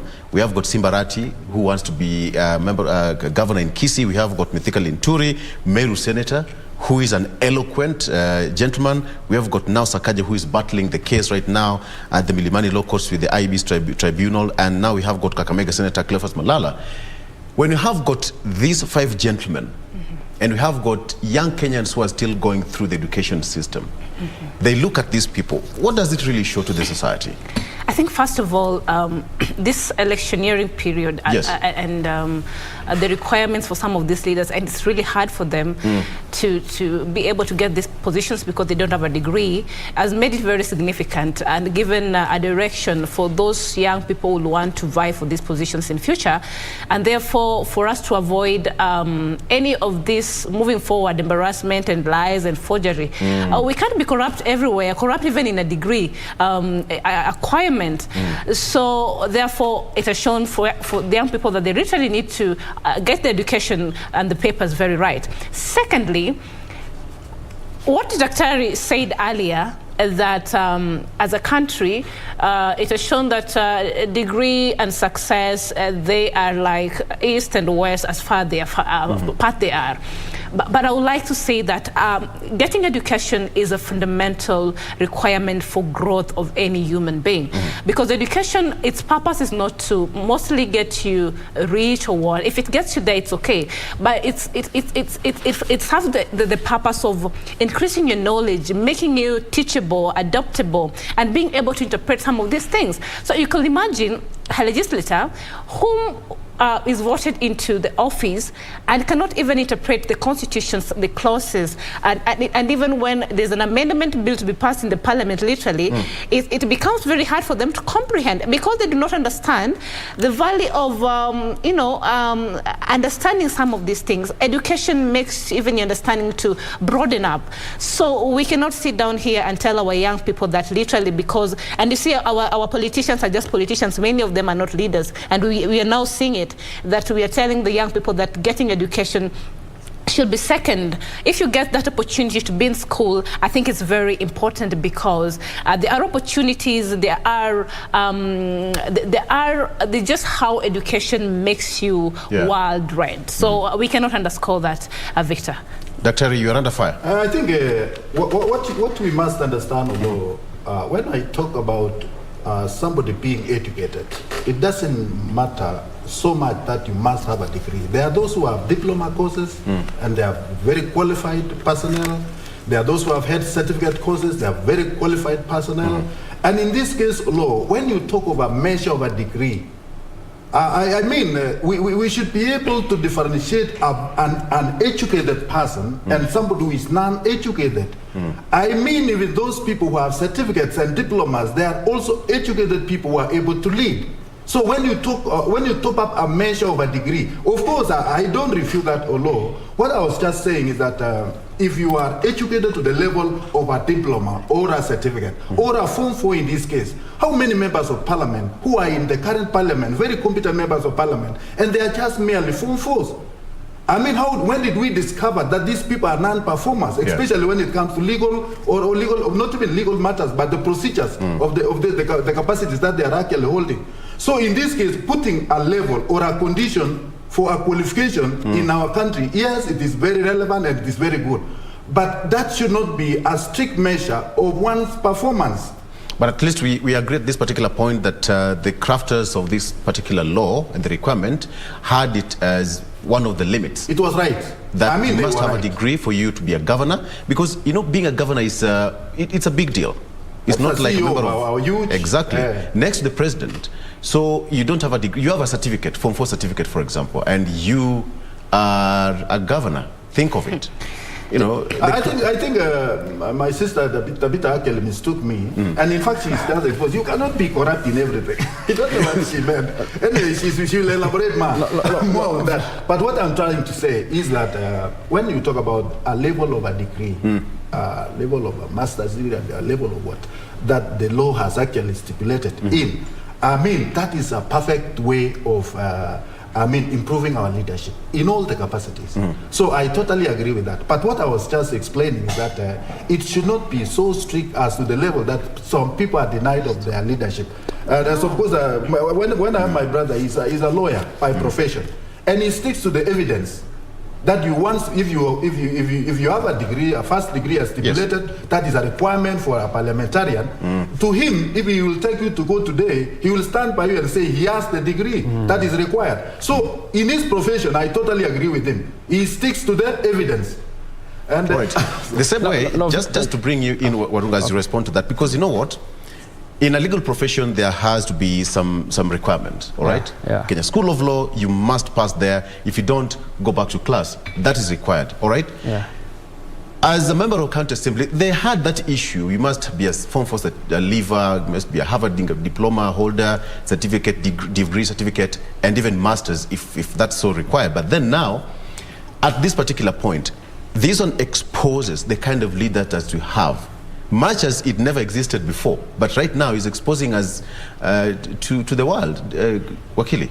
Yes, I think a lack of having that caveat in terms of knowledge of the name, in the name of that degree, has turned our politics to be a game of charlatans.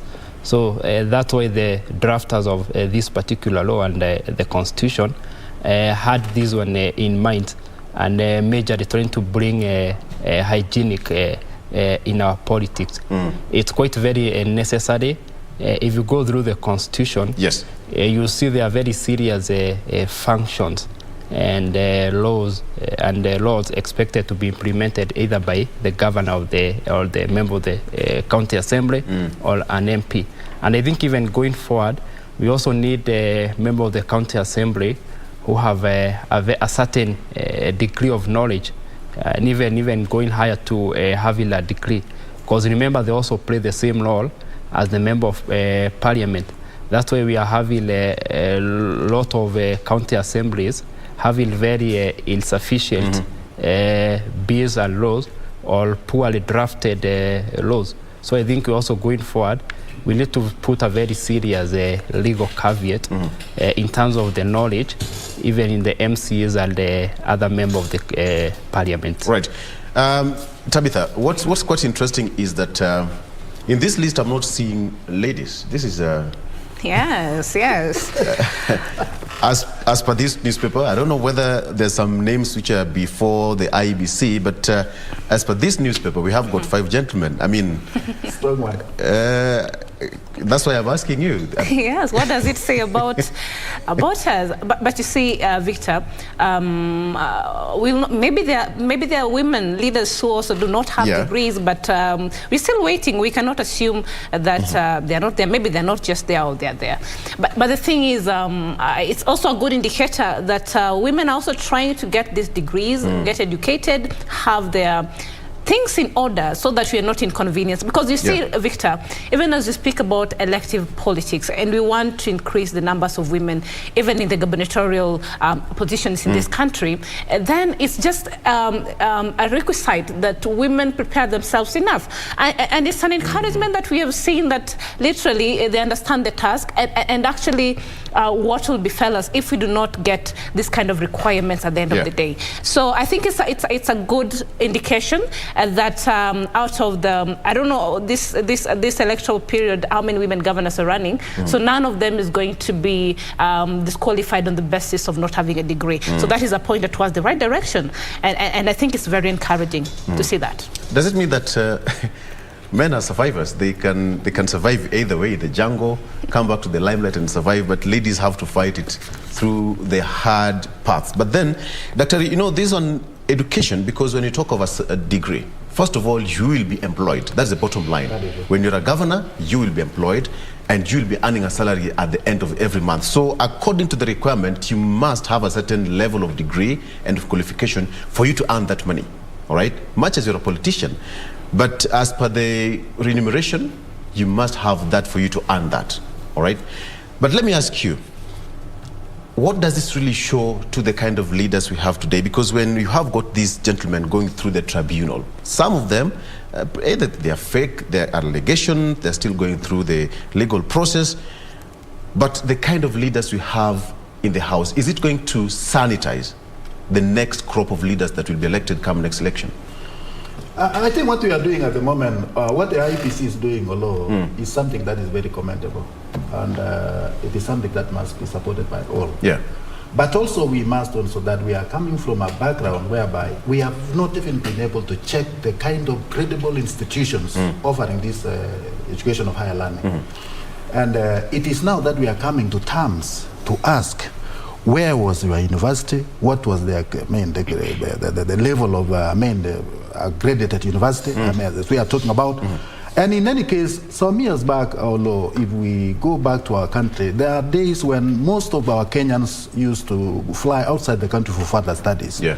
And there were a lot of them. And we've not been able to go through to scrutinize which university. What changed? Because that somehow changed. It has changed because we have developed our local universities. I can remember, although by those days when we went outside the country, there were very few universities that we had. And even there were a lot of conditions that were actually put on them. You get about 2, 3, 4 universities in the country.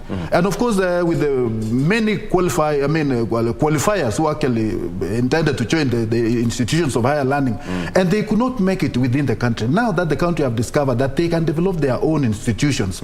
And I want to thank this country so much because institution-wise, we have come up with a lot of universities. Even though we are yet to talk about their credibility and all sorts of things, we are able to tell how many universities you have. But in this case, although we also have online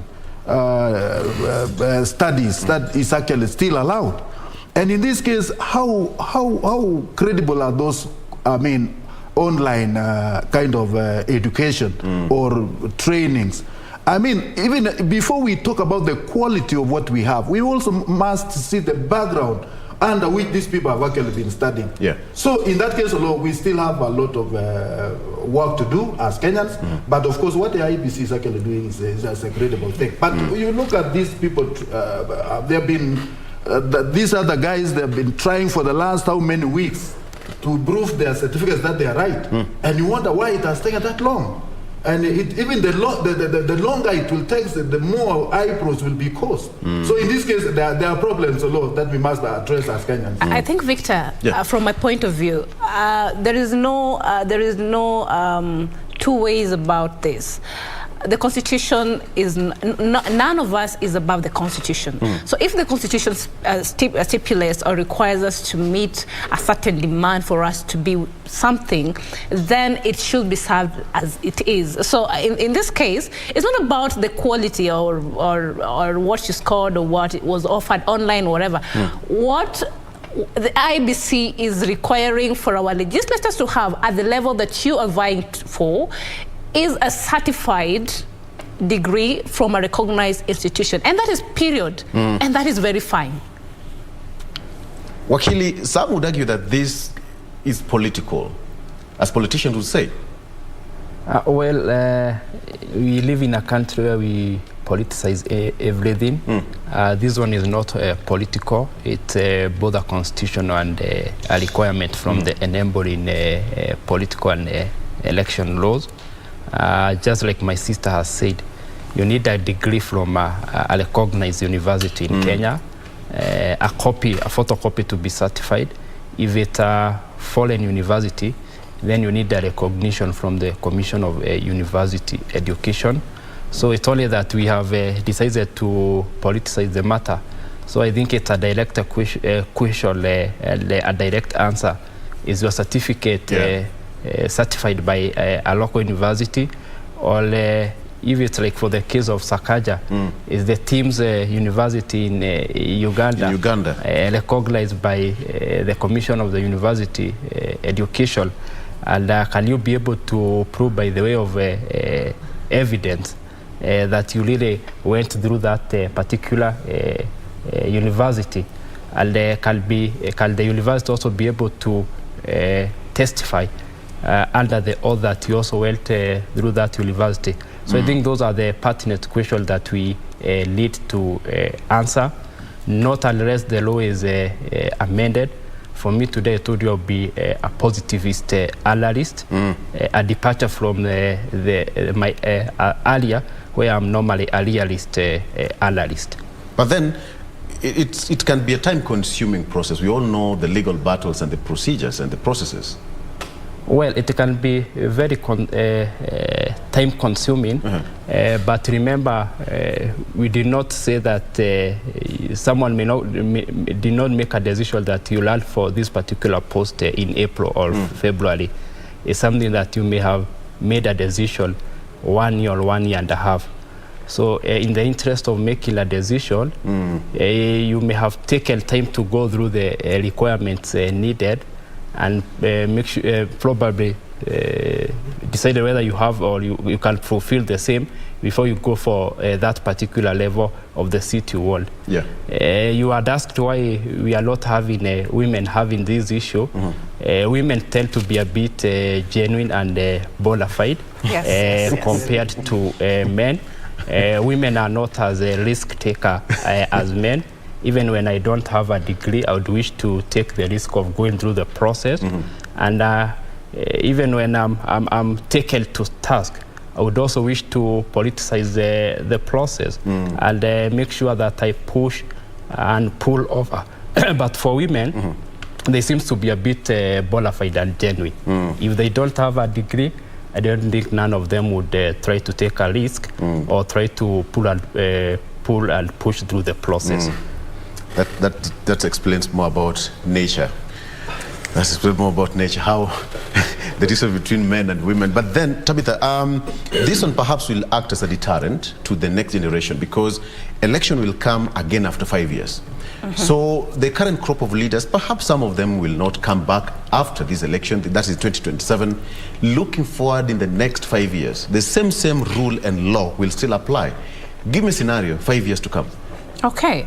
First of all, I think it's very sad as a nation that the only time we get to appreciate our education is when now politics is involved. That is why we draw the line. Yes.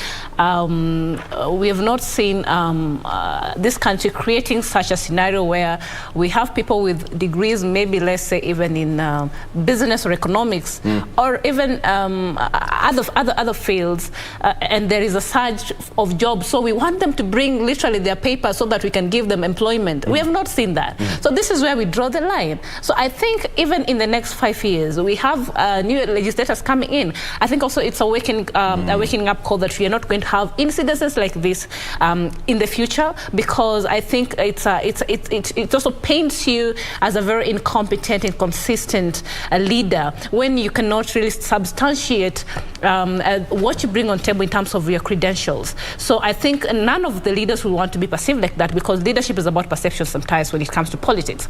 Secondly, I think that we are going now to take our leadership roles more seriously and in respect to the requirements by the law. So I think this time also we have seen actually the law serving very supreme, and IBC in the past has been seen to be not very honest or deliberate when it's conducting some of these things.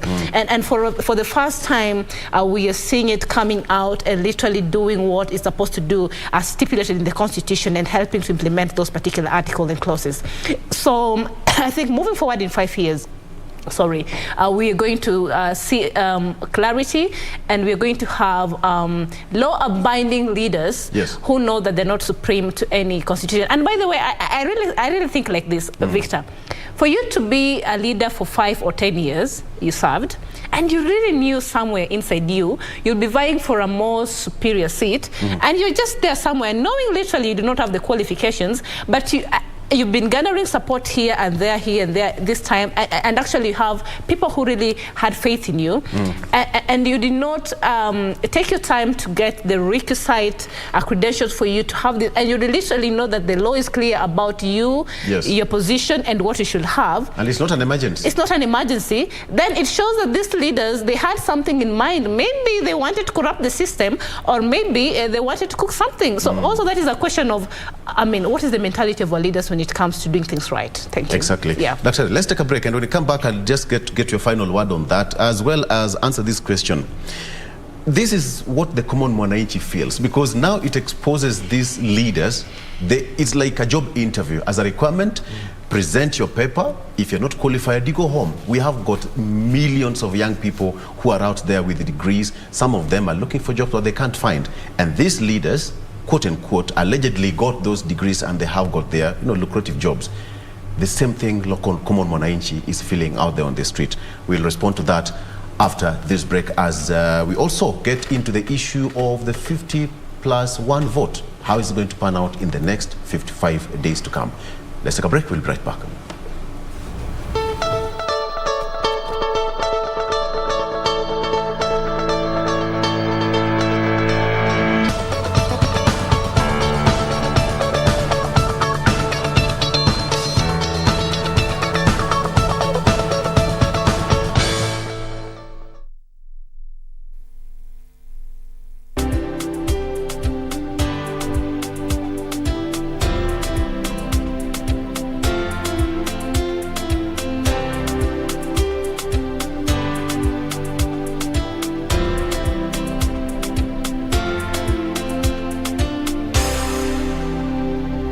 Top sports attractions on KBC Channel 1. In July, Kenya Morans face off against the DRC, Egypt and Senegal in the FIBA Basketball World Cup African qualifiers in Alexandria, Egypt from 1st to 3rd of July 2022.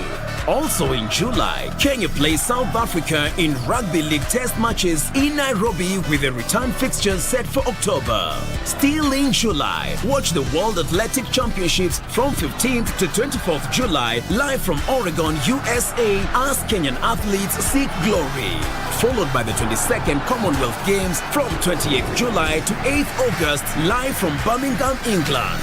In August, join our coverage of the World Athletics Under-20 Championships from the 1st to 6th of August 2022 from Cali, Colombia.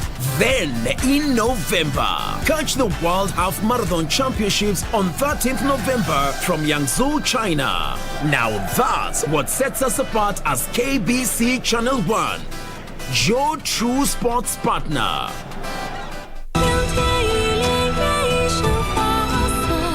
It's been 7 days. I'm scared for her. I'm afraid everyone in the whole world knows that they can't find you in your mansion in the north. But they'll find you here. Wow, you're pretty good with the ladies. Huh? Congratulations, Your Majesty, Your Highness.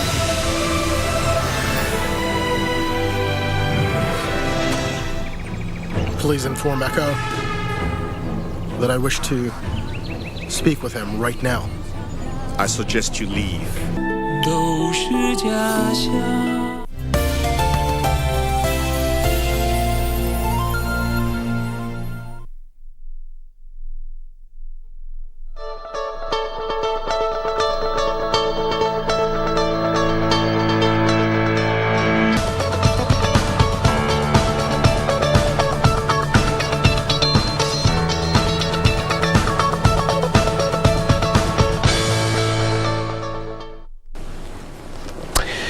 Welcome back. Now, let's talk about the issue of degree as we come to the final bit of it and get to the next one. So, Dr. let me get this issue. The question of having, it's a requirement by law, and the government appreciates that there are so many young people out there with degrees but don't have jobs.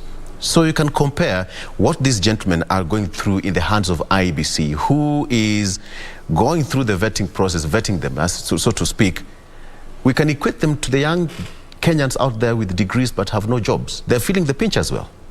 I think, I must appreciate that what the IEBC demands is demanding what is required by the law. It's actually a condition. And the reflection from few of our leaders whom they have been struggling to paint themselves that they have the degrees when they really don't have, has actually painted the young society of Kenyans, I mean the graduates, in a very bad way. Why is that I'm saying so low? Is that our leaders must remain always as role models of our young nation. And in this case, when they are seen on the screen struggling to prove what they don't have, in the attempt to remain relevant where they are irrelevant, that in itself is painting us very wrongly, not necessarily within the country but internationally. So I think what I'm really anticipating to see in the future, we are anticipating to see people who are more educated in leadership. As my legal friend has actually said that we must always remain relevant in the areas that we are actually working on. Say, if you what can you, if you are in advisors or some committee of legal committee, if you don't have any education, even on simple legal matters. Or maybe if you are not an accountant, to be able to, answer some of the audit reflection, like what we are actually seeing about what our country actually is facing. So in this case, some education is actually needed. And of course, the measure of a degree is what was stipulated by the Constitution, that each of the citizens of this country must be able to agree that they must meet the demand. So in that case, although I'm very much of the opinion that the leadership, or those who are quest for leadership, those who want to occupy positions of leadership, they must be able to prove beyond any reasonable doubt that they are qualified beyond the demand that is required by the IEPC, especially for this election process. So in this case, I totally support the idea of a degree. And as I said earlier, of course, I said that having a degree is not a measure of success, but it is a measure of requirement. It's a measure of requirement. Yes. At this particular, Tab, let me get your point on this, because in the last election, the presidential election was nullified because of the process, and IBC received a fair share of blame game, of the blame. But then, do you think they've gotten it right this time around?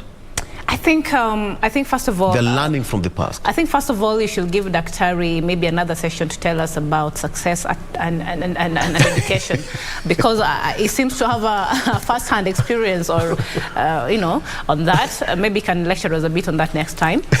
But then I think IBC, we've had complaints before about it not being able to pull up some of what we'll expect as clarity and execution of function as what is required of them, and therefore there's been issues of processes that have led to a nullification of election due to irregularities before. So this time we are seeing them coming and telling us about the voters registration, the registrar, and they're literally telling us that there are things that have not been considered or been audited in the register, and therefore them as a commission or as the Electoral Commission, they have owned up to the fact that they have a duty to play in terms of clearing or cleaning the voters register, so that we are able to know that how many Kenyans are eligible to voting, and how many of them since that time were able to, died, or how many have been added into the register. We just need to know the concrete number. So them coming out in the public and also telling us about the fact that they have not done that and owning up, maybe it's a pointer towards the right direction. And it should also be noted that there are also response to public outcry, and even the cries from different political divides. We saw the Deputy President, Kenya Kwanza, presidential candidate flag bearer, saying about having suspicions that there might be movement of his 1 million votes from the voter register, and it's something that he said has grounds, he has proofs, and as I will say, from a layman's way of thinking, I was wondering how an outsider will do that. So maybe now the IBC, we saw them coming out the other day and telling us that these are things that they are addressing. So that means we have hope, and we literally believe that we are going to have... Because they're trying to redeem themselves from the blame game. These blames. Having heard what Honorable Odinga, the 10 questions they raised, the credibility of the commission in readiness for this election. But Daktari, responding to that, Chebukati and his commission seem to be so serious about this thing this time around, because perhaps he feels that this is the last time they're going to get it right, or not, because it was so expensive to have a repeat of the last election, if you remember. They were not ready for that. I think, Olo, what we must also understand, IEPC, as we are talking today, Olo, is the main focus of our political management in this country. Right. And if they will get it wrong, it will be very wrong. Because we have a history in this country whereby when election is not managed well, it has got so many repercussions as what we saw in 2007. And in this case, we don't want to a repeat of the same.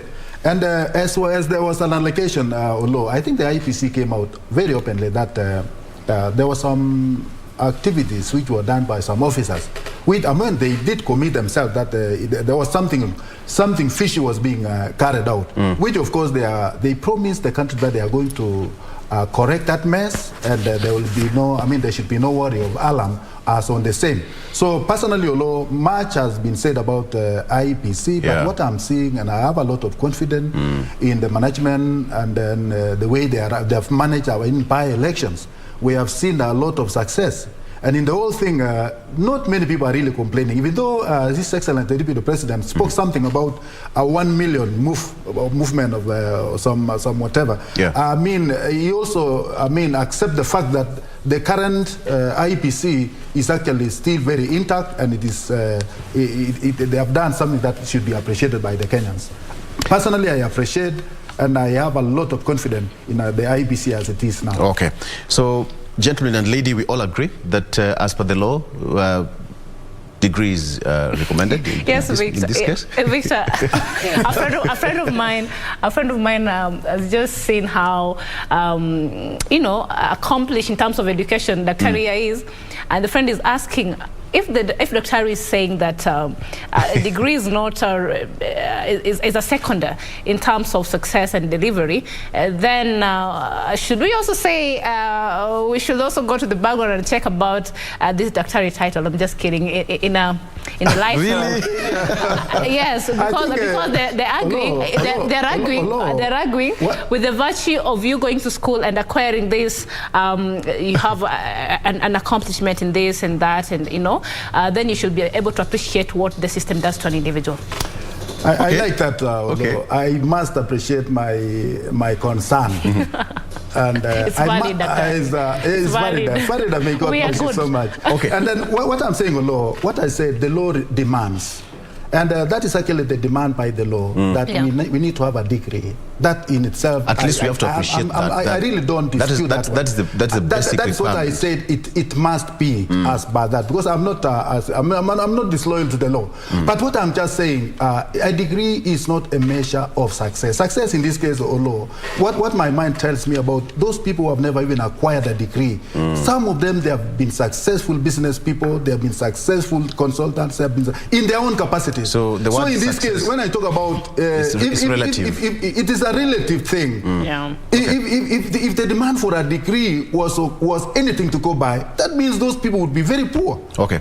All right, let's just close that that discussion, because now it's the IBC still sitting, the tribunal listening to a number of cases there, because as per their cost list is they have almost around 200 and something or 300 petitions. Sorry? 263, and they have got a 10-day ultimatum to come up with decisions and the judgments and what have you. So they have got a tight schedule sitting at the Milimani Law Court. That is the tribunal led by IEBC Wafula Chibukati. Okay, so we all agree as per the law, degrees required, and that is just that. That's okay. All right, so let's get to the next discussion here, ladies and gentlemen.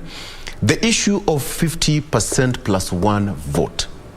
That is what all the four candidates are fighting for. So I want us to look at the issue of the swing vote. What's going to determine that 50% plus one? And let me start with you, Wakili. How is it going to play out with just 55 days to go? What's going to be the deciding factor in this? Remember, there are two major constitutional requirements for you to be a Kenyan president. One, you must have 25% in the majority county. Those are 24 county, going by the number of our county, which are 47. Secondly, you must get the mark of 50% plus one vote, which we are discussing today.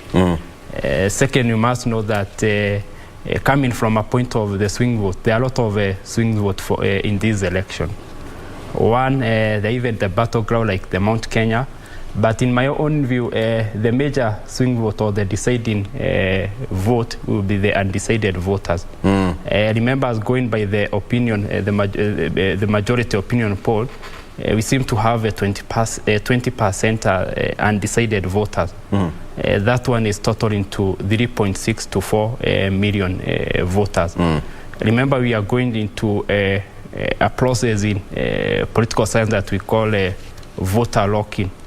In the next 2 weeks, probably most of the voters will known where they'll vote, but the swing vote or the battles of those voters will be the undecided voters. And for the first time, we seem to be having a very high number of undecided voters, the one that I've mentioned, they are 4 million. If you look at many regions, and I've always mentioned that our politics, we organize them around the ethnic mobilization and ethnic organization and regionals. Most of the regionals have decided an ethnic community where they will vote. If it's the Kambas, probably the majorities have decided whether they'll go with their ethnic elite, who is Kalonzo Musyoka, or probably go with the other local leaders, like probably Mutua, or the chairman for UDA. If there's a Kikuyu, probably the majority of the voters will go either with the Kenya Kwanza or the Azimio. But the biggest voting demography is the undecided voters, who are totaling to 3.6 to 4 million. Yeah. Okay. Tabitha, the 50% plus one.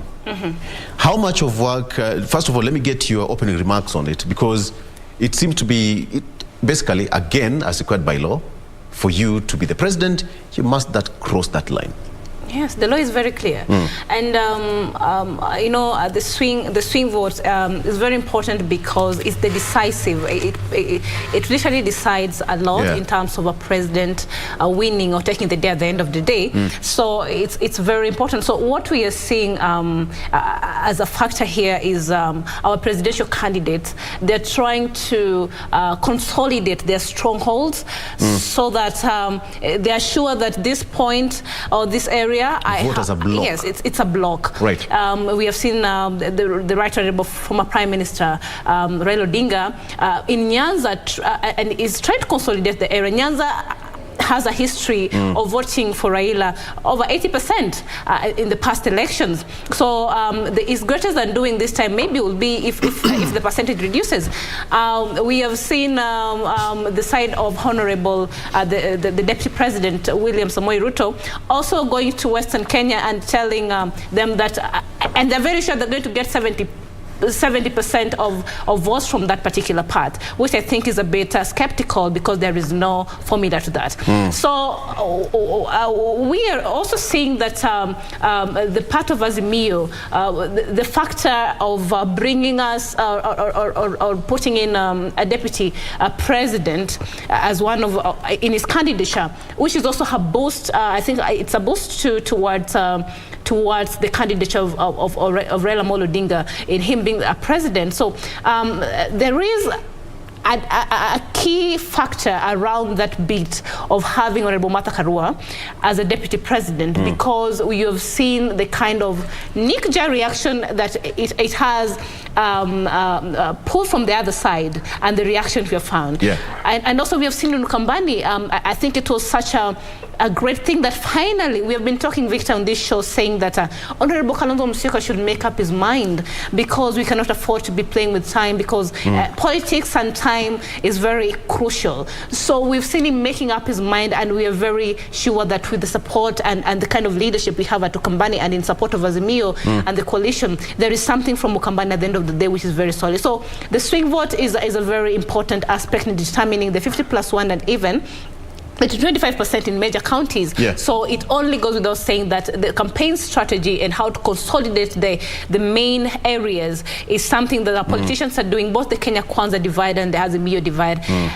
And we just wait to see the next month, because it's going to be really a battle on the ground. You know, Daktari, most of these politicians, Deputy President William Ruto said that he's going to win first round. The same with Honorable Raila Odinga, first round, and they're home and dry.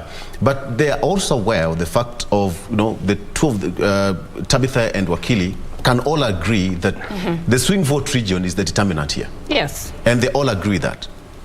I think, although, when you talk about the swinging vote, yes, you talk about the undecided. The undecided, exactly. And then, today, the undecided and the swing I don't vote? want to talk about that. The so-called rating, although has not really convinced me to the level that I can agree that it is scientific or it is done scientifically.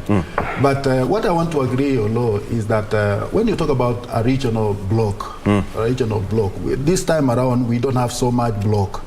Because the two great gentlemen, Right Honorable Raila Odinga and the Deputy President, have been crossing this country. And when you talk about, for example, Kamba vote, whereby they are standing at about 1.6 or to 2 million, to 2 million voters. In this case, we can categorically say no one among the two will take 100% as a block. They will definitely divide. Maybe 1% is next to impossible because it is not impossible. That's why that's why I'm going away from the block. Voting as a block means. But a block we can bring from 70 to 80% of a region. I disagree with you. That is not amount to a block. When you talk about a block, you mean the entire. When you talk about like Dabita was saying about the Nyanza region, they may vote as a block, and then of course we talk about the Rift Valley region. They may vote as a block, but not necessarily that they are going to be 100% per se. But what we are saying, when you look at the two gentlemen really wooing voters from every region, actually, I think to be fair, we just have to be the four because they'll be cleared. What I'm talking about, I'm not referring to those the ones whom I personally call them escorters. They are actually they are escorting the others, because it is now very clear. Ask anybody, ask a small child today, he will tell you the name of Right Honorable Raila Odinga and then Deputy President, His Excellency the Deputy President William Ruto. So these are the people we should be discussing of. Others may, I appreciate that one. So in this case, when I look at it, Mount Kenya is still a decision bench for the winner of this election. And we cannot run away and believe that Mount Kenya is not 4 million, it's not 3.6 million. It is about 6-7 million votes that is actually coming from that area. And in this case, I personally still see Mount Kenya as the main decision. They will give us the direction as you win this election. Because when you go to Kambani region with 1.6, if the worst come for even the Deputy President, he will get something like 600,000 or so, while Raila is pocketing 1 million or so. And then going other places, no, I'm just giving you go to Mount Kenya. But I read somebody by the name Jude Njomo. He was saying that marketing Simio in Mount Kenya has proved to be very difficult, especially in the presidency of Right Honorable Raila Odinga. So he's talking about 95% votes will go to this Deputy President. The docket. So in this case, that means 95% will go. That we may call that one a block. Go to these other places like Rift Valley. You talk about Rift Valley, it may not be 100%, as I said, because Maasai are there, and much of the votes also will go to Right Honorable Raila Odinga, while the rest will go to Ruto. So by the end of the day, it is very difficult to determine, as of now, about 50 plus as to who will win. But going by my own observation, it is very dark to tell as to who, because by last time when we were discussing here, we were seeing Ruto was about 60%, while Raila was trailing with a difference of about 8%. But now we are talking about, as by the latest ratings, which I told you I disagree. I don't really agree with most of them. Is that they are equal, and then both of them are posting that they are going to make 50 plus 1, which of course the Kenyans will determine. Yes. Wakili, Mount Kenya is a factor, so to speak, all right? Most of because the moment Martha Karua was picked as the deputy running mate for Honorable Raila Odinga, she immediately swung into action, and the first point of her campaign was in Mount Kenya, and she campaigned there for close to 6 to 10 days straight in Mount Kenya. Then Mount Kenya is a factor, so to speak, but then let's talk about the issue of Western Kenya. All right, the Deputy President has been campaigning in Western Kenya. Honorable Raila Odinga has also been campaigning in Western Kenya, and perhaps these two regions have it's a fertile ground for these politicians to look for votes. Remember, to start with Mount Kenya, In that years, it's the first time that Mount Kenya do not have a major presidential candidate or a substantive presidential candidate. That's why probably it is seen to be a battleground. Before Raila Odinga had picked Martha Karua, it was primarily and strategically seen to be a Ruto political zone. You remember he has been spending 9 years and 4 years positioning as a kingmaker, probably gone to some extent of being probably a de facto king. But the kingmaker, the king still remains President Uhuru Kenyatta. So Martha Karua has changed a lot. Remember now the politics of Mount Kenya has moved from the Ruto Raila. It's now Rigathi and Martha. Remember these two running mates, we are calling the presumptive president. If one of the camp wins, this person is just a heartbeat away from becoming a president. Yes. So the Mount Kenya people are asking their question, between the Karua and the Rigathi presidency, which one can be a better president to them? And actually most of them are answering the question in the affirmative, affirmative that a Karua presidency can be better than a Rigathi presidency. Secondly, remember these two of them are poisoned to be the kingmakers if either of their camps win. If Ruto's camp win, there's be a high possibility that Rigathi may take from President Uhuru Kenyatta as the Mount Kenya kingpin. If Raila wins, Martha Karua will take over as the Kikuyu kingpin. So the Kikuyu are also asking themselves between Rigathi and Karua, or between this alliance of integrity and the other unholy alliance, who one do you prefer, or who one do you take? In the Western region, remember Raila Odinga has always been the de facto kingpin of the Western. What William Ruto has noticed, if he will not be able to get 85 and 90% vote in Mount Kenya, which is very unlikely, he's trying to eat into the Raila's stronghold, especially targeting the South Nyanza, the Western and the coast, so that he will be able to feel the less percentage of votes that he would have gotten from the Mount Kenya. Remember, we have mentioned this issue many times that when you are running a seat in America, they normally ask you what is your path to the presidency. 100% blue state and probably 100% red state. In 2013 and 2017, the path to the president of President Uhuru Kenyatta and William Ruto was 100% turnout Mount Kenya, 100% turnout Rift Valley.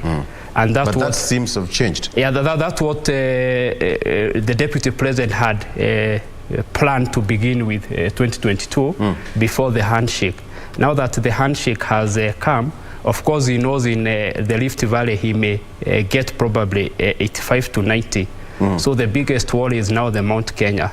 If Ruto will not get above 70% of the vote of the Mount Kenya, he can well forget of the presidency. But now the new strategy that he is employing is now eating into the stronghold of Mr. Raila Odinga in the interest, one, of topping the Mount Kenya turnout, which will be very low to him, and secondly, trying to reduce some percentage of the Raila Odinga in what he has been getting in these two strongholds. Remember, Raila Odinga has been the king for Nyanza and a de facto kingpin for the coast and the Western. You've raised some point there, but Tabitha, 70% for Deputy President William Ruto in Mount Kenya, the entrance of Martha Karua and Rigathi Gachagua, that has completely neutralized that arithmetic of 70%, so to speak. Yes. If he doesn't get the 70%, perhaps he'll have to move to another region to compensate for that lost mark to hit the 70%. for Deputy President? Yes, I think, again, the polls, sometimes we want to theoretically analyze this, but the polls, as much as Daktari will not agree with what the polls are stating, not all of them are compromised. So the Star latest poll on the central Kenya presidential campaign and the threshold over there, the Deputy President still leads at 49.4%, considerably with what he was leading with in the past before Maasai effect came in. And Honorable Raila Amolo Odinga, according to the Star, is at 20.9%. Now, the swing vote here is the central Kenya, if you ask me, because I think that is the swing vote, because all of these presidential candidates want to get a little bit of votes from this particular place. This does not underscore the fact that, Gachagua, Honorable Gachagua, and Martha Karua are both from central Kenya. Yes. But the gender issue, which according to Kenya Kwanza is not the agenda, is a very interesting bit, as what Aukilia said, the affirmative reasoning and conceptualizing of this whole debate on why Martha Karua has literally, I would say, brought some sort of uproar in the camp of Kenya Kwanza in terms of her and the numbers, the kind of attention she's getting from central Kenya. Remember, Martha Karua and Gachagua. Martha Karua, I think, in our own qualifications, she is a stronger candidate. In terms of, if you look at it, and even popularity. Gachagua might be as good, but Martha Karua, apart from just being an integral leader and having a very good track record, she's more popular. And therefore, the gender card, and at the same time, her popularity and the trust that the people have with her, and of course, also the perception that at some point, of course, as a country, we will have seen her as one of the best people to be chosen as deputy president, is an issue that is playing here. In Western Kenya, however, we cannot in totality say that as much as the deputy president, I've seen him very vibrant in Migori as part of the Nyanza part of Kenya. He's trying to get some numbers there. But at the end of the day, he cannot outdo Honorable Raila Amolo Odinga in Nyanza. He will have to do a lot of work over there. Because what he does, as we started saying, I think from the start of this year, when Right Honorable William Ruto does not go, for example, to Nyanza, he does not have foot soldiers. He has to be everywhere, every time, by himself for his presence to be felt. So the fact that he doesn't have, I would say, very strong leaders pushing the agenda of Kenya Kwanza in the western parts of Kenya, even minus his presence, and he can't be in the western parts of Kenya pushing for his agenda every time, is something that is in his undoing, and maybe that's explains why he might not be able to garner a lot. And as what Wakilia said in the course, Raila Odinga, as always, has been a de facto, I would say, kingpin, and therefore there is a lot to play there. But as you realize, right now, I'll tell you, just in a layman's again perspective, if you go to Kisumu today, we have a very big billboard of Honorable William Ruto and Gachagua, their presidency. And then we have seen in areas like Bomet, where when there was a billboard of Right Honorable Raila Amolo Odinga, which was torn down. So we have this idea of political tolerance, which maybe can attribute to the fact that we are accepting that we do not need to vote along tribal lines or ethnicity. So it might be a factor. So this said and done, we cannot also dismiss the fact that the polls are indicating very well that the central parts of Kenya are warming up to an Azimio presidency, and this is as a result of Karua effect and the gender and the affirmative action part of it. Daktari, before you continue, allow me to take a quick break, and when we come back, I'll just get straight into it, because she's raised so many points there, Martha Karua effect, but I also want to talk about the Musalia Mudavadi effect. They talk about not 70%, they talk about 80 and 90% of Western Kenya. From the past elections, Honorable Raila Odinga got almost five regions in Western Kenya. It's exactly. So how is it going to shift all of a sudden? That's some of the things that I want us to discuss when we come back. It's about the 50% plus one question. Let's take a break. We'll be back.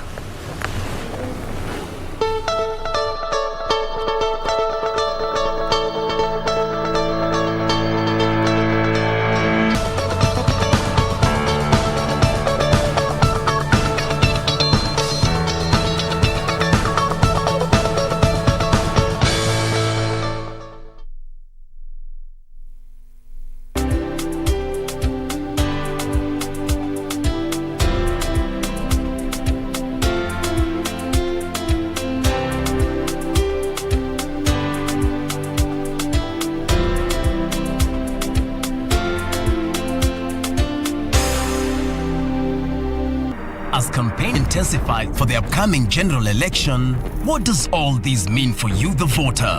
What do the candidates have to offer? How prepared are agencies charged with the election process? Join John Kuria and Safina Chieng on Kenya Decides. This and every Tuesday from 10 p.m. on KBC Channel 1 as we unpack elections 2022 with a panel of various stakeholders. Make informed electoral decisions. It's been 7 days. I'm scared for her. I'm afraid everyone in the whole world knows that they can't find you in your mansion in the north. But they'll find you here. Wow, you're pretty good with the ladies. Huh? Congratulations, Your Majesty, Your Highness.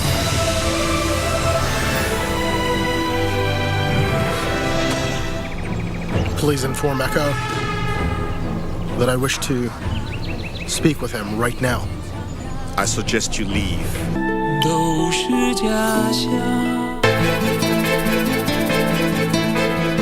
Wewe umelala fofofo. Hata una habari kama huyu ametumwa aje animalize. Mimi niwe na wasiwasi. Chief Puka the Great Kahindi. Laaniwe mimi kusaidia wewe mspaide mwangu. Wewe una wasimu. Machozi ya samaki hayafai chochote hapa. Sikutaki kwangu. Nishakwambia. Kama anda kwa Laban, hata ni heri shopping yako mregeshe mwenye duka, manake huko pia hayupo. Umejuaje?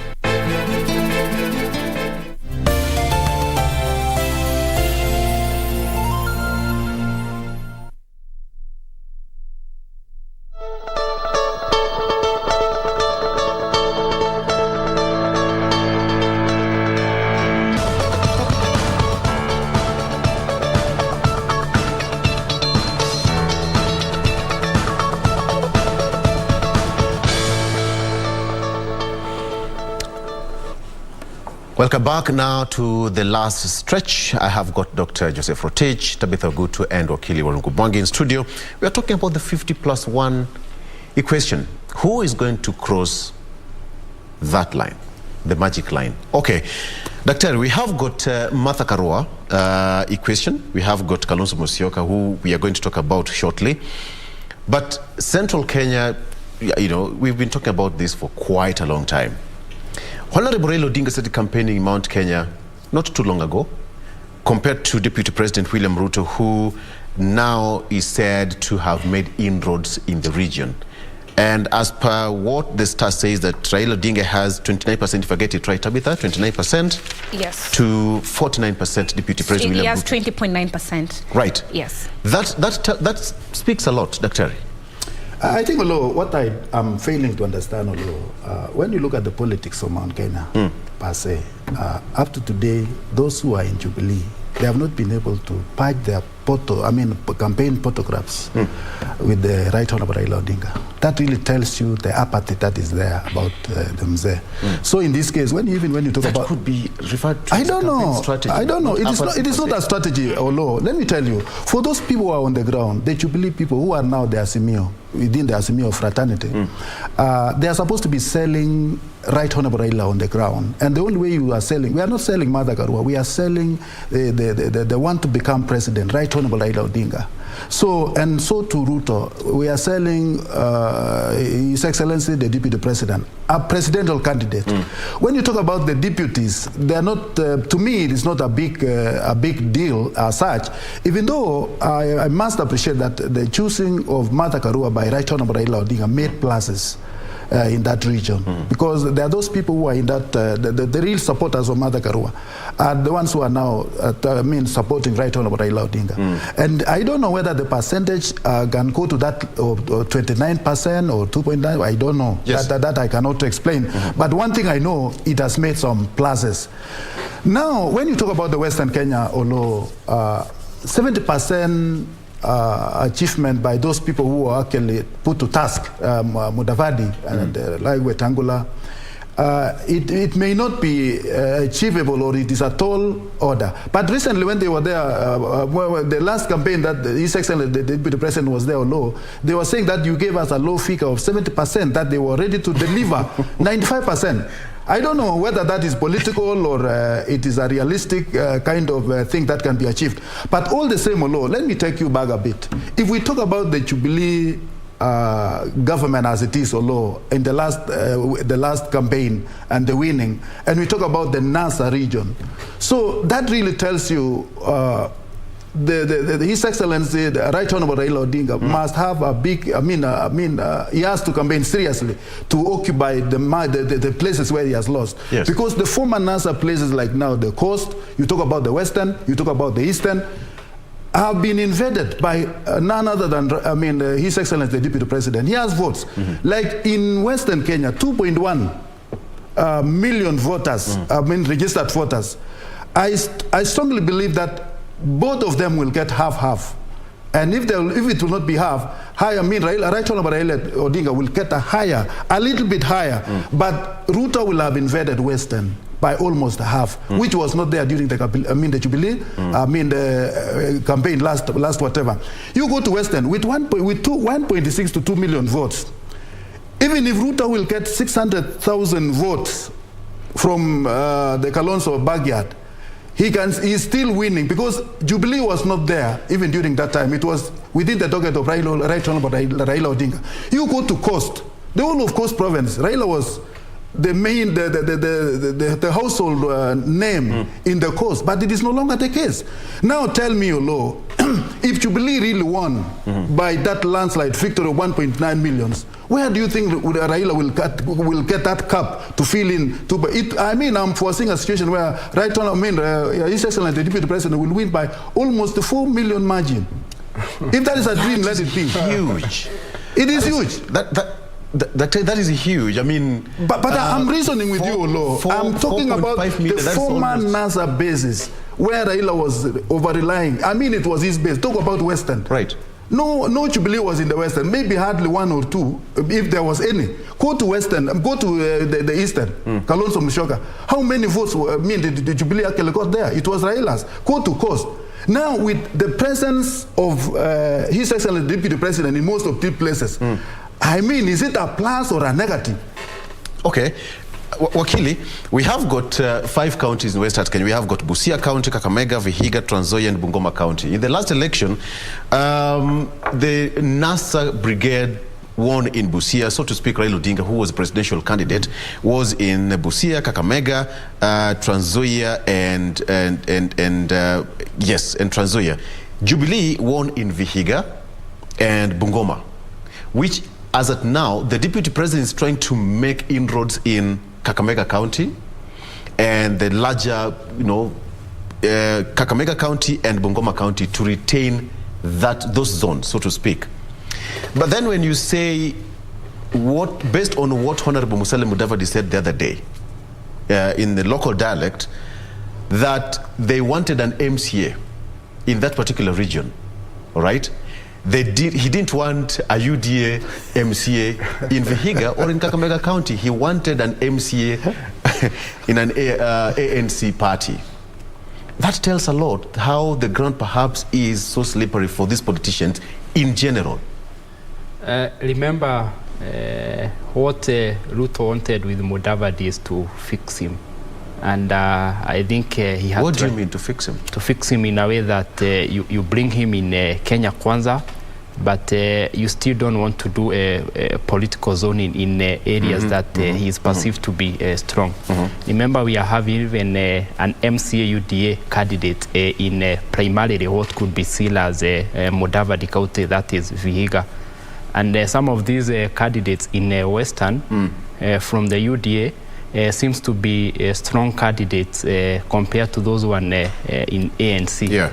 So what means that if these candidates win in 9th of August, it will mean that William Ruto will have a supremacy or be the supremo person in Western in Kenya Kwanza vis-a-vis Mudavadi. So that one he'll have fixed him and will have dealt with him politically. Remember, William Ruto is a very smart and shrewd politician.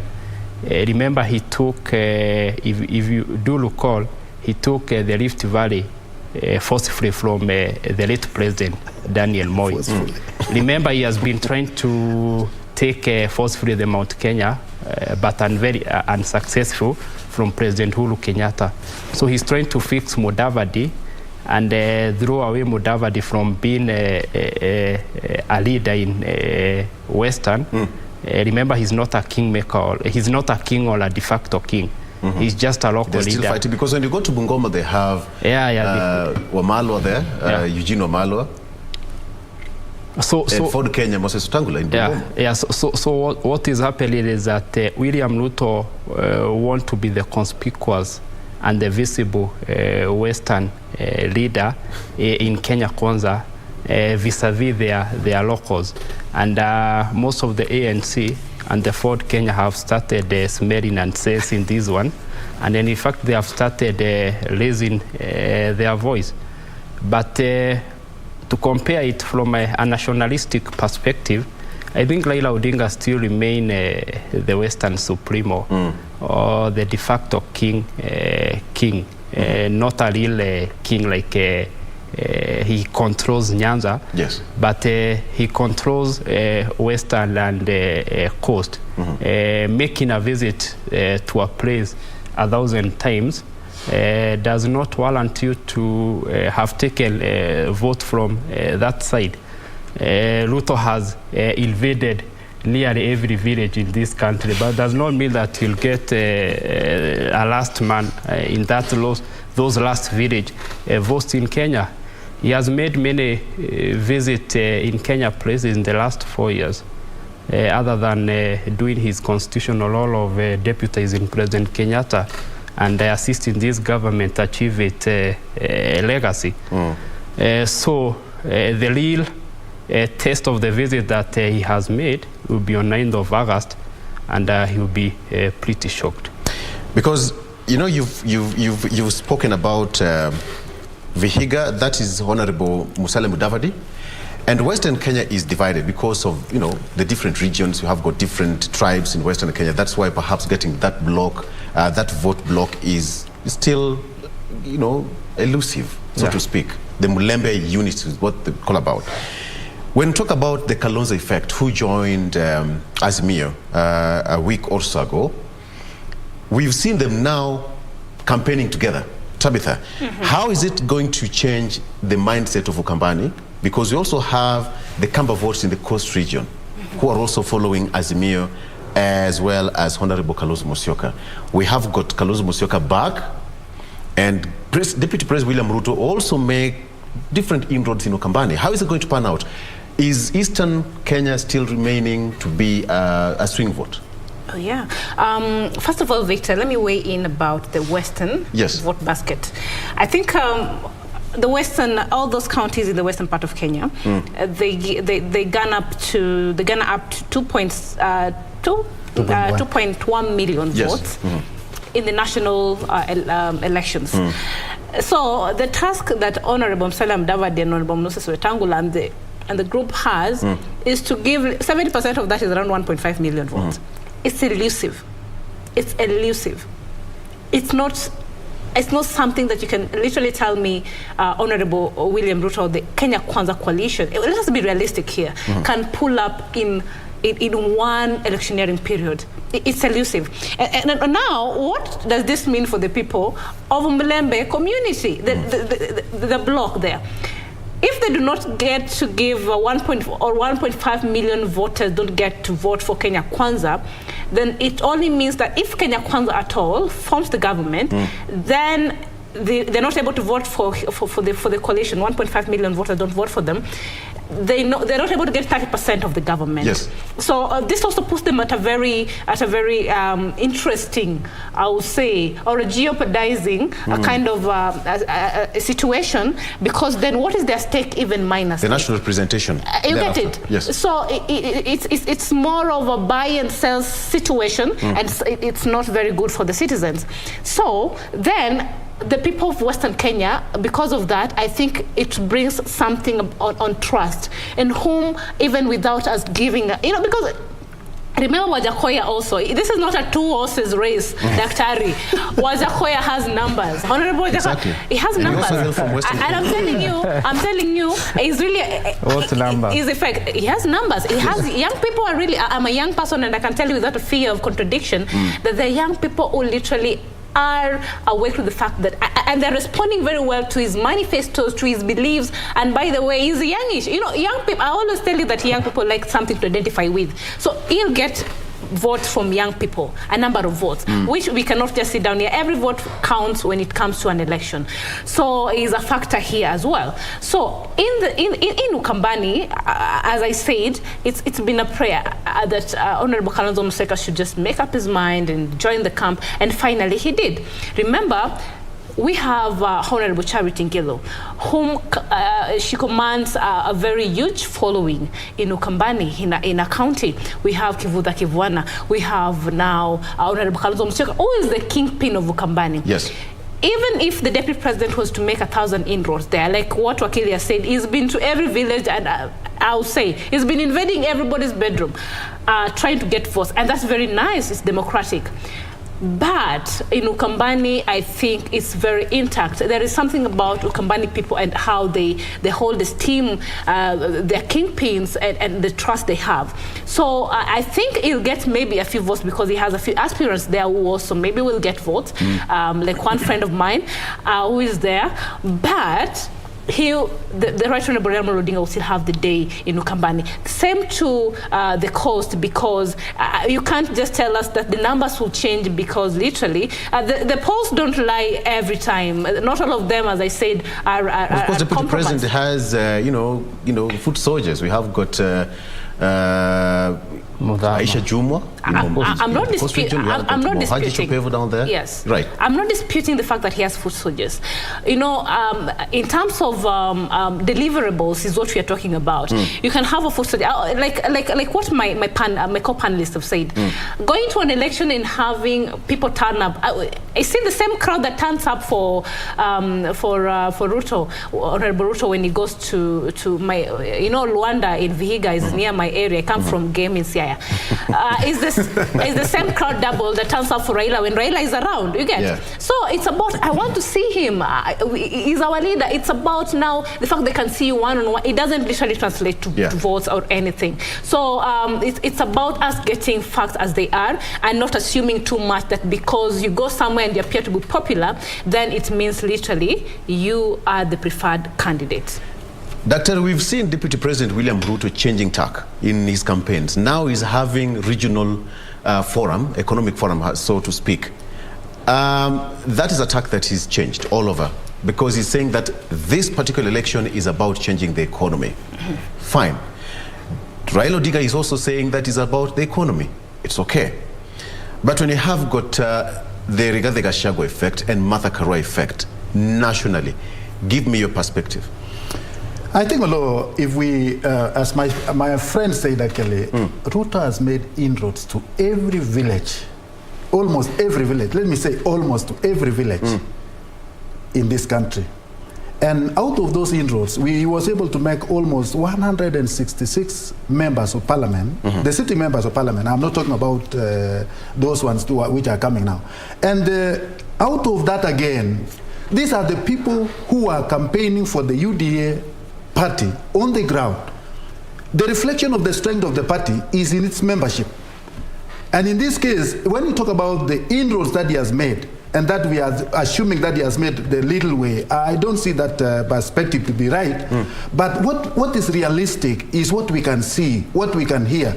Out of every region in this country, be it even in Nyanza, the most unlikely places, he has the strong support in some quarters. So that is the kind of clean politics that we have in this country. It is not about the tribe, it's not about the region so much, but it's about personalities.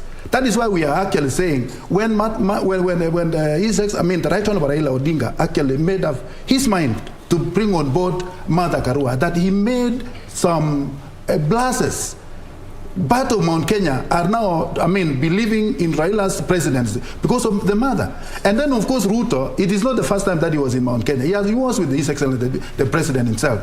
And now, Rigathi, there was nothing has changed so much about his importance in Mount Kenya. And you can see, Olo, how they are behaving, how the politics are going on in those sites. It has proved to be very difficult, even for the Martha Karua himself to sell his candidate, of his choice, of her choice. So in this case, what am I trying to say, Olo? I think this election is a very clean election.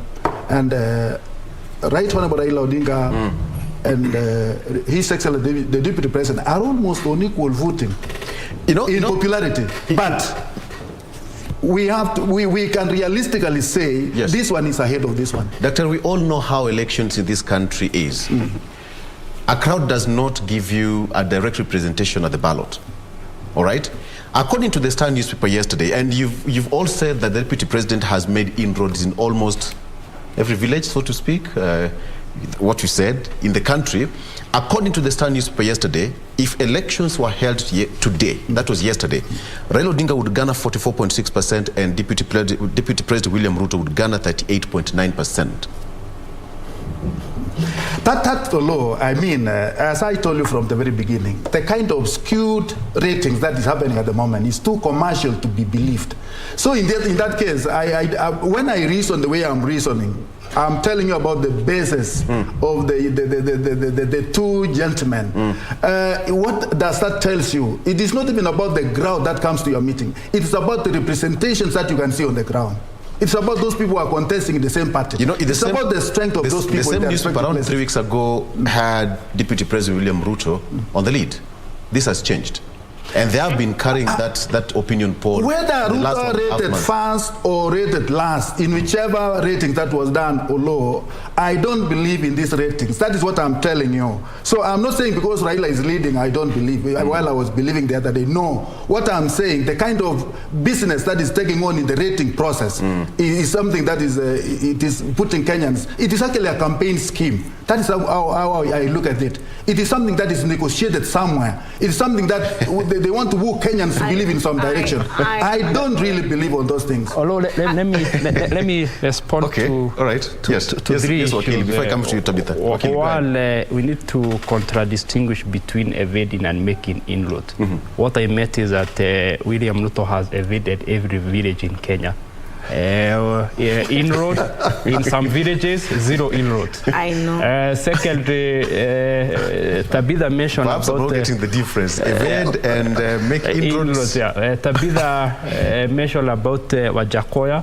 Just like in every election, there are different factors. Yes. Every election has different political comedians. We used to have Mwalimu Dida in 2013.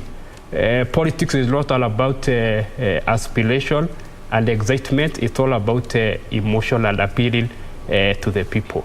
Whether he is appealing to the majority of the youth, 55 days before the election, time will tell. Yes. The second issue, the third issue is that this election will be decided by the undecided voters, which I mentioned there are 3.6 to 4 million. If we were not in a national television, I would have said that the deciding factor will be the system or the deep state, but I will not push that argument. I see what you've done there. Secondly, I see the last one, before I wrap it up, I see what you've done there. Let me mention, I was with Mother Karua on Saturday in Murang'a and Nyeri. And Mother Karua is not struggling to make inroads in Mount Kenya. If you watched the latest visit by Rigathi Gachagua, and you compare with the mother, the one we did on Saturday, then it will be crystal clear who is struggling. And I once advised the Deputy President that he was the most praised person to pick any person he needed in Mount Kenya, because the Mount Kenya people love him, even without the mother, the Rigathi. Secondly, in Azimio presidential campaign team, the strategy we are deploying to make sure that Raila gets vote in Mount Kenya, it's the Karua strategy. definitely you will see the Kalua picture and you put your vote there. You'll have voted for the Raila Odinga. That's the strategy. And the last one, between Raila Odinga and William Ruto, who leads the Mount Kenya more? I'm told you talk towards the microphone. You're getting off the mic. Between Raila Odinga and Ruto, who leads the Mount Kenya vote more? It's the William Ruto. In the current situation, who is gaining and who is losing? Raila Odinga is gaining. Yes. William Ruto seems to be losing. All right. Tab. Yes. The swing vote. According to you, what are some of the swing vote areas? Your own opinion. Victor, you're supposed to give me the right to reply. Okay, go ahead.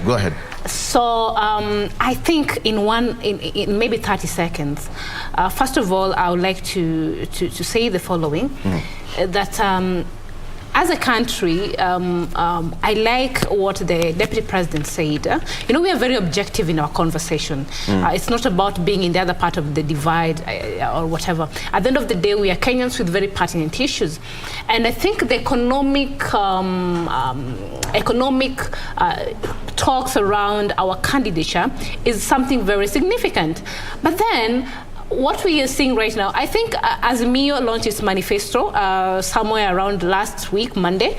We are discussing about it very substantially, and we're having public conversation around it, so that when we are going to vote for maybe, let's say I choose to vote for Raila Amolo Odinga today, then I know it's a point of I have read the manifesto, internalized them, asked questions, the public has been given the opportunity to do this.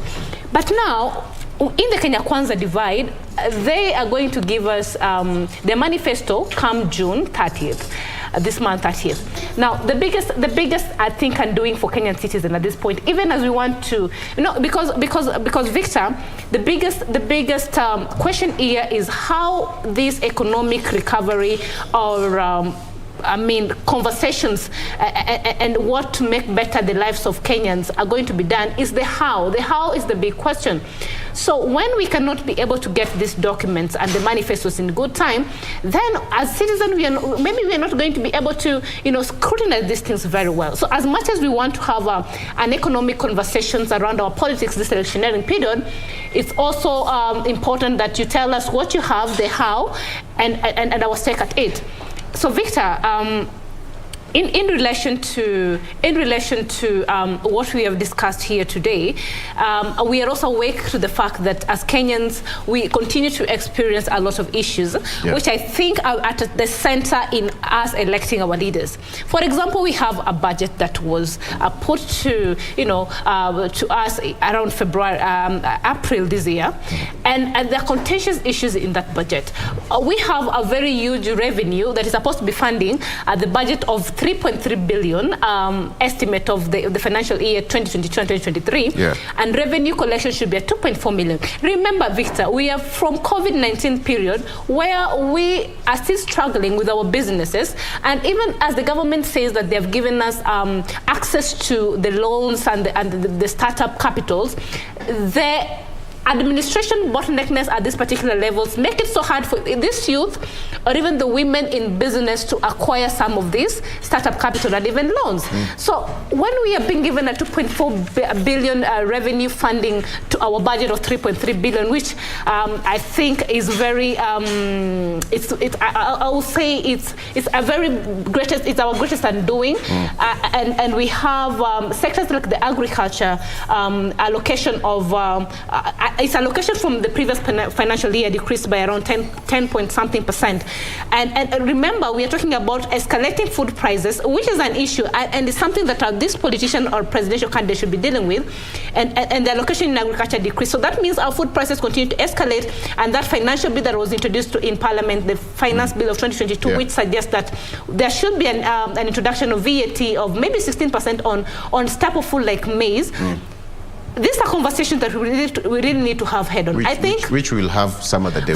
Which for me, as the Deputy President says about having an economic conversation around the candidature of presidency, then we will want to see a situation whereby we have the manifestos, we can vet them based on how well they relate to us with our issues as citizens of Kenya. The bottom line for me is, The gender here is still the part of the agenda, if you ask me.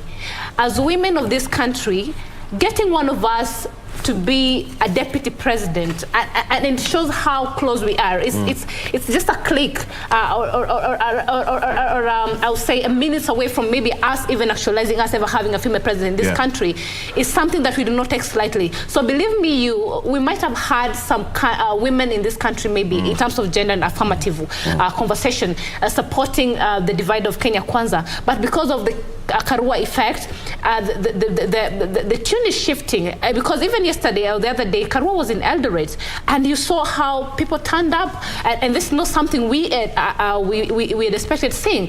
It's because we are embracing the fact that as a country, as much as we have a constitution which is very progressive, we are also progressive in terms of actualizing some of the things in that. But for me, I think that showed a lot of maturity in terms of it's an election period, and the issue of tolerance, and she's been so much speaking about it, that let each and every candidate go to every corner of the country and sell what they want to do for you just Kenyans. Listen to them. If you're not able to listen, let them go. I mean, there's no need of causing chaos or just disrupting such kind of political rallies, because having a rally is expensive. It's expensive, and politics come and go as a country which still need to stand. I think that's a form of tolerance, and the people of Eldoret, good one.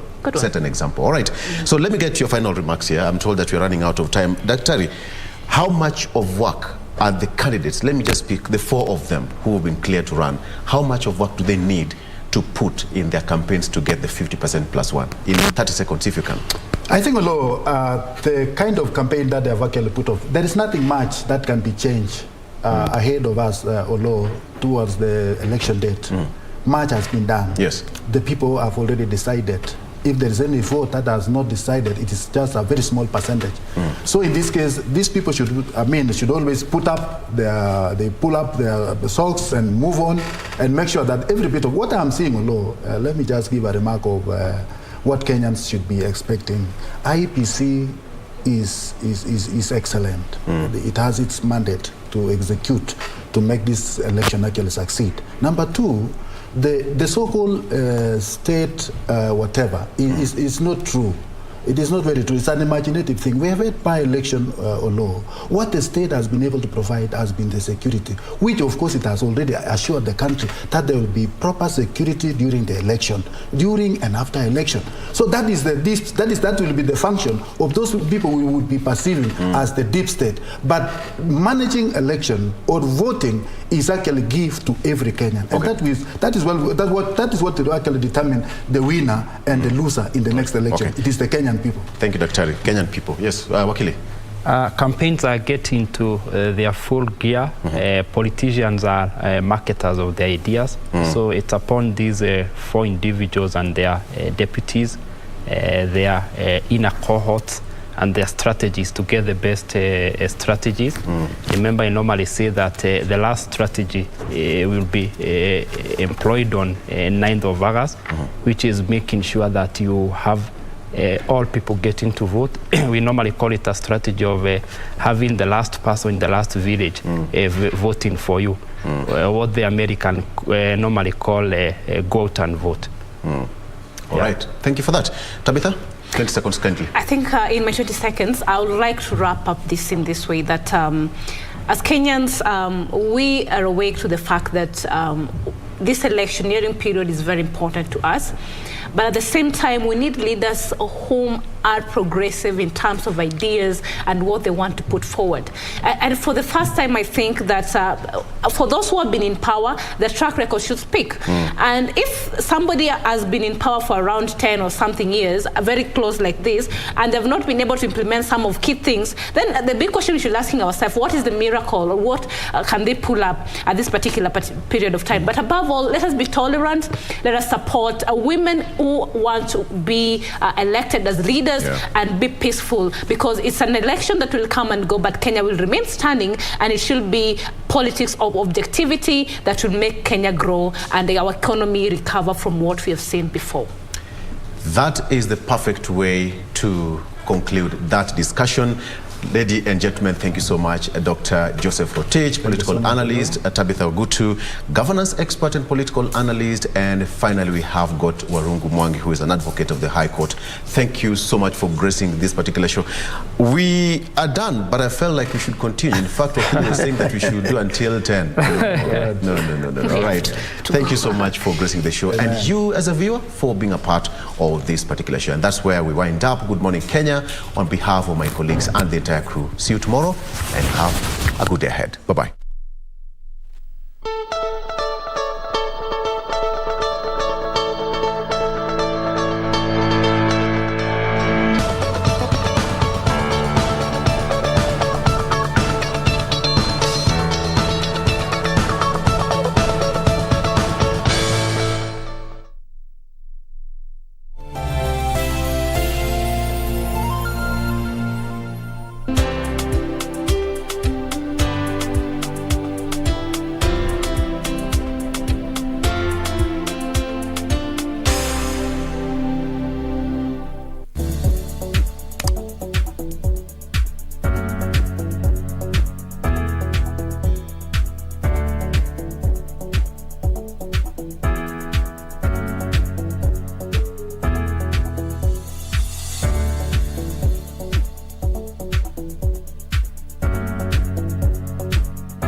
I don't even have to bother.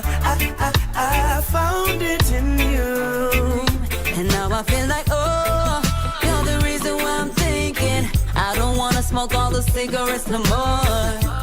This is what I get for wishful thinking. I shouldn't never let you enter my door. Still the one around.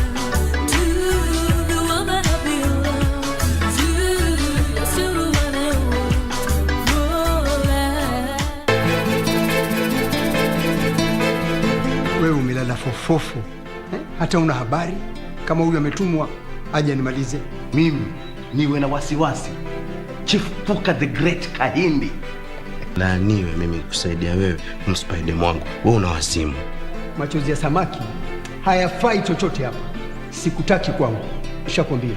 Kama anda kwa Laban, hata ni heri shopping yako mregeshe mwenye duka, manake huko pia hayuko. Umejuaje?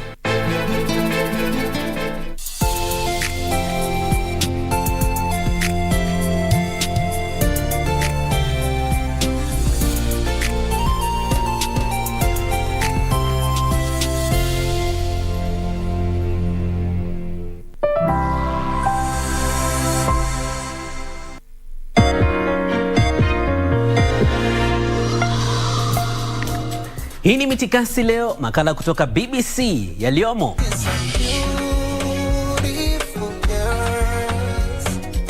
Msanii Diamond Platnumz azungumzia mipango yake ya kukuza muziki nje ya mipaka ya Afrika. Baadaye, serikali ya Somalia yaondoa marufuku ya miaka 2 ya usafirishaji wa mirungi, yani miraa kutoka Kenya. Na kisha uchunguzi kuhusu madai ya kufichwa kwa vifo vya wafanyikazi wahamiaji nchini Qatar. Tunakujia kutoka Nairobi, Kenya. Twende kazi.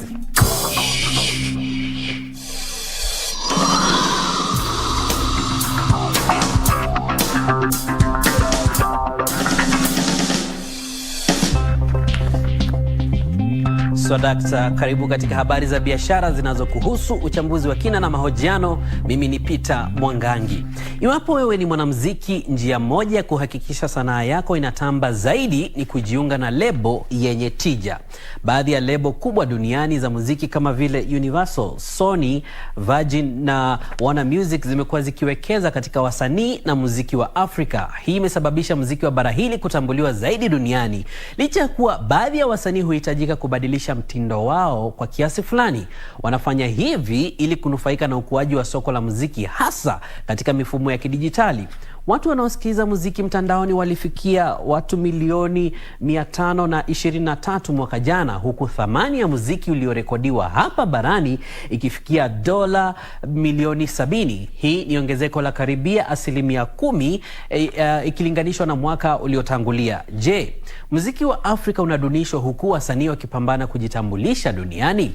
Hivi karibuni msanii Diamond Platnumz kutoka Tanzania alizungumza na mwanahabari wa BBC Salim Kikeke, ambapo alimueleza mipango yake ya kukuza muziki nje ya mipaka ya Afrika, hususan kupitia albamu mpya anayoitayarisha. Sasa hivi tutamwona Diamond tofauti. Kitu gani ambacho kinakuja pengine ukitudokeza? Unapofanya album unajaribu kuchanganya sound tofauti. Unaleta sound mpya ndani yake. Una mix ili uweze kupata soko kubwa duniani. So itakuwa na mchanganyiko, lakini itakuwa ina namna tofauti. So mimi ambao watakuwa mmenzoea sana.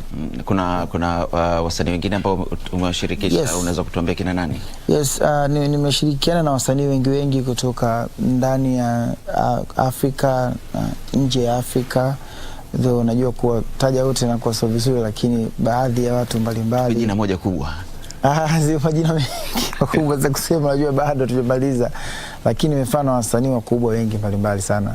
Na najua kwa sababu albamu yenyewe hajakaribia kuizungumza na kwa kidogo inatatiza, lakini nimefanya wasanii wakubwa Afrika, nimefanya watu wengi. Davido niko na Wizkid pia, niko na wasanii kutoka Tanzania pia, na nitafanya wasanii wengine walikuwa katika lebo yangu na nje lebo yangu. Nje ya Marekani, Swissbeat anasimama kama ndo mratibu executive producer wa hii album itakuwa inakuja. So kama unavyojua ukubwa wake na heshima yake kwa wasanii mbalimbali, tutakuwa na wasanii tumerekodi na wasanii tofauti. Wake of course itakuwa kwenye album 9 niko naye. Atakuwa anapiga kinanda chake? Yes, kuna kitu tumefanya naye. Kuna The Game kwenye album. Wizalifa watu tofauti. Of course Basta nilikutana naye, nimefanya naye pia, atakuwepo katika album. Wasanii, yes. Wasanii tofauti na wengine tunahifadhi ili iwe wanasema surprise ya ili iwe na unajua unapoachia ukitoa vitu vyote na kwa kidogo unamaliza uondo.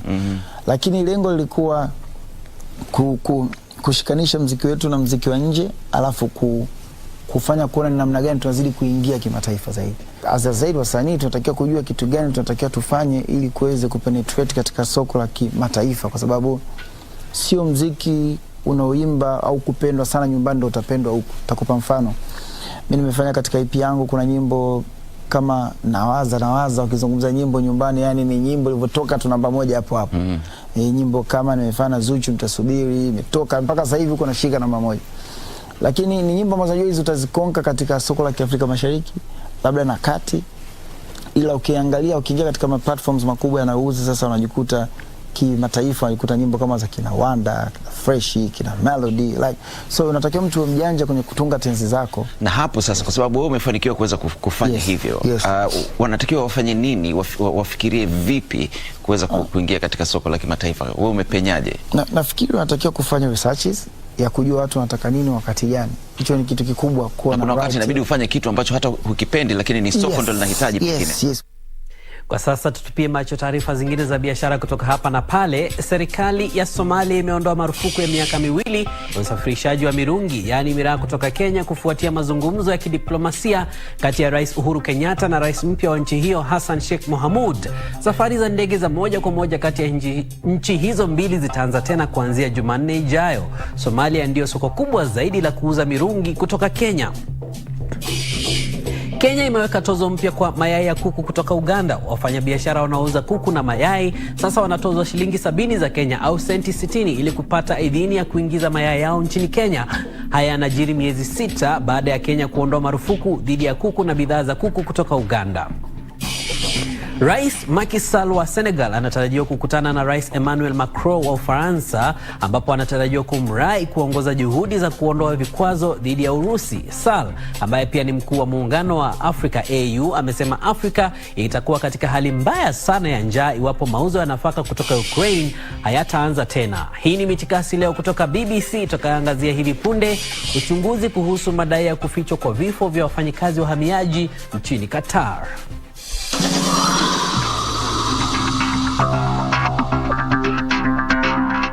Uchunguzi uliofanywa na idhaa ya Kiarabu ya BBC umeonyesha kuwa Qatar ina idadi kubwa ya wafanyikazi wa kigeni wanaofariki dunia kutokana na joto kali. Kama athari za mabadiliko ya tabia nchi, joto linazidi maeneo ya Ghuba. Kuna wafanyikazi wa kigeni milioni 14 katika maeneo hayo, wengi wakitokea Asia na Afrika. Wanaenda huko kwa ajili ya upatikanaji wa ajira. Tuliongea kila siku. Alikuwa anatokwa na jasho tulivyokuwa tunazungumza kwa njia ya video, na joto lilimfanya kutokwa na damu puani. Mume wake Sita alikuwa anaitwa Dhan Bahader Magar. Mwaka 2015 aliondoka nchini Nepal kufanya kazi katika eneo la Ghuba. Alianzia Saudi Arabia kisha Qatar. Lakini Dhan hakufanikiwa kurudi kwa familia yake. Nchini Qatar, marafiki zake walimkuta akiwa kwenye maumivu makali na wakamfikisha hospitali ambako alifariki dunia kutokana na mshtuko wa moyo. Alirudi ndani ya jeneza jeupe. Haileti maana. Siku chache kabla kifo cha Dhan Bahadur kulikuwa na nyuzi joto 40 au zaidi. Mfanyakazi yoyote wa kigeni anayefanya kazi bila mapumziko ndani ya nyuzi 40 yumo hatarini kufariki dunia ghafla. Ndani ya miaka 15 iliyopita, zaidi ya wafanyakazi 2,000 kutoka Nepal wamefariki dunia ndani ya Qatar pekee. Utafiti wa hivi karibuni umeonyesha vifo 571 ndani ya zaidi ya miaka 8 vimetokana na mshtuko wa moyo, na zaidi ya vifo 200 huenda vilitokea kwa sababu ya joto kali, kitu ambacho kinaweza kuzuilika. Mohamed Al-Obaidli anafanya kazi katika kitengo cha ajira cha Qatar ambacho kinasimamia wafanyakazi wa kigeni. Hairuhusiwi kufanya kazi wakati wa msimu wa joto. Lazima nisisitize hili. Kama mfanyakazi mmoja akifariki dunia, ni tatizo kubwa kwetu, iwe mmoja au 1,000. Ameeleza kampuni yoyote inayowafanya watu kufanya kazi nje majira ya mchana inaweza kuwekewa vikwazo na kutakiwa kulipa fidia. Lakini kuzungumzia swala hili inaweza kuwa ni hatari, kama raia huyu wa Kenya alivyoshuhudia. Alikuwa mlinzi wa majengo yanayomilikiwa na shirika la kutoa msaada la Qatar Foundation ambalo linahusiana na familia ya kifalme ya Qatar. Niliandika taarifa kuhusiana na kile kilichotokea. Ni ukweli wa yale tunayoyapitia kila siku. Kampuni yangu haikutaka kushughulika na mimi tena. Walinikabidhi kwa mamlaka. Walidhani nafanya kazi na vyombo vya nje ili kusambaza taarifa hizi na kuharibu jina la Qatar. Ndani ya wiki 2 za kwanza sikuweza kuwasiliana na mtu yeyote yule. Nilifumbwa macho, ikafungwa pingu, vitu vyote hivyo. Baada ya kushikiliwa kwa mwezi mmoja na kupewa faini ya dola 6,800, Malcolm sasa amerejea nchini Kenya. Msemaji wa shirika la Qatar Foundation amesema ni lazima waajiri wafuate sheria za Qatar. Lazima watathmini athari za joto, kutoa maji baridi ya kunywa, sehemu za kivuli kwa ajili ya mapumziko na muda wa kupumzika, na watalipishwa faini pale watakapokutwa wamevunja sheria. BBC iliuliza serikali ya Qatar kuhusu kesi ya Malcolm na tuhuma kuhusu vifo vinavyotokana na athari za joto kali, lakini hawakujibu. Huku tukielekea kwenye mashindano ya mpira ya kombe la dunia mwaka huu nchini Qatar, macho yote yataelekezwa kuona jinsi gani wafanyakazi wanahudumiwa katika joto hili linalozidi kuongezeka. Elizabeth Kazibure, BBC. Tusonge mbele. Ukulima wa tunda la shokishoki yani dragon fruit umeanza kupata umaarufu barani Afrika, hususan Afrika Kusini, Kenya na Nigeria kutokana na lishe bora. Kilo moja ya tunda hilo huuzwa kwa dola 25, lakini mauzo yake bado hayajakimu hitaji la soko. Tunda moja kuangalia soko atilauzwa dola 13, 12 hadi dola 24. Nikasema lo, mara ya kwanza kupatana na tunda hili za shokishoki dragon fruit ni mwaka wa 2003. Lilikuwa lanisumbua akili. Ili tunda nilikula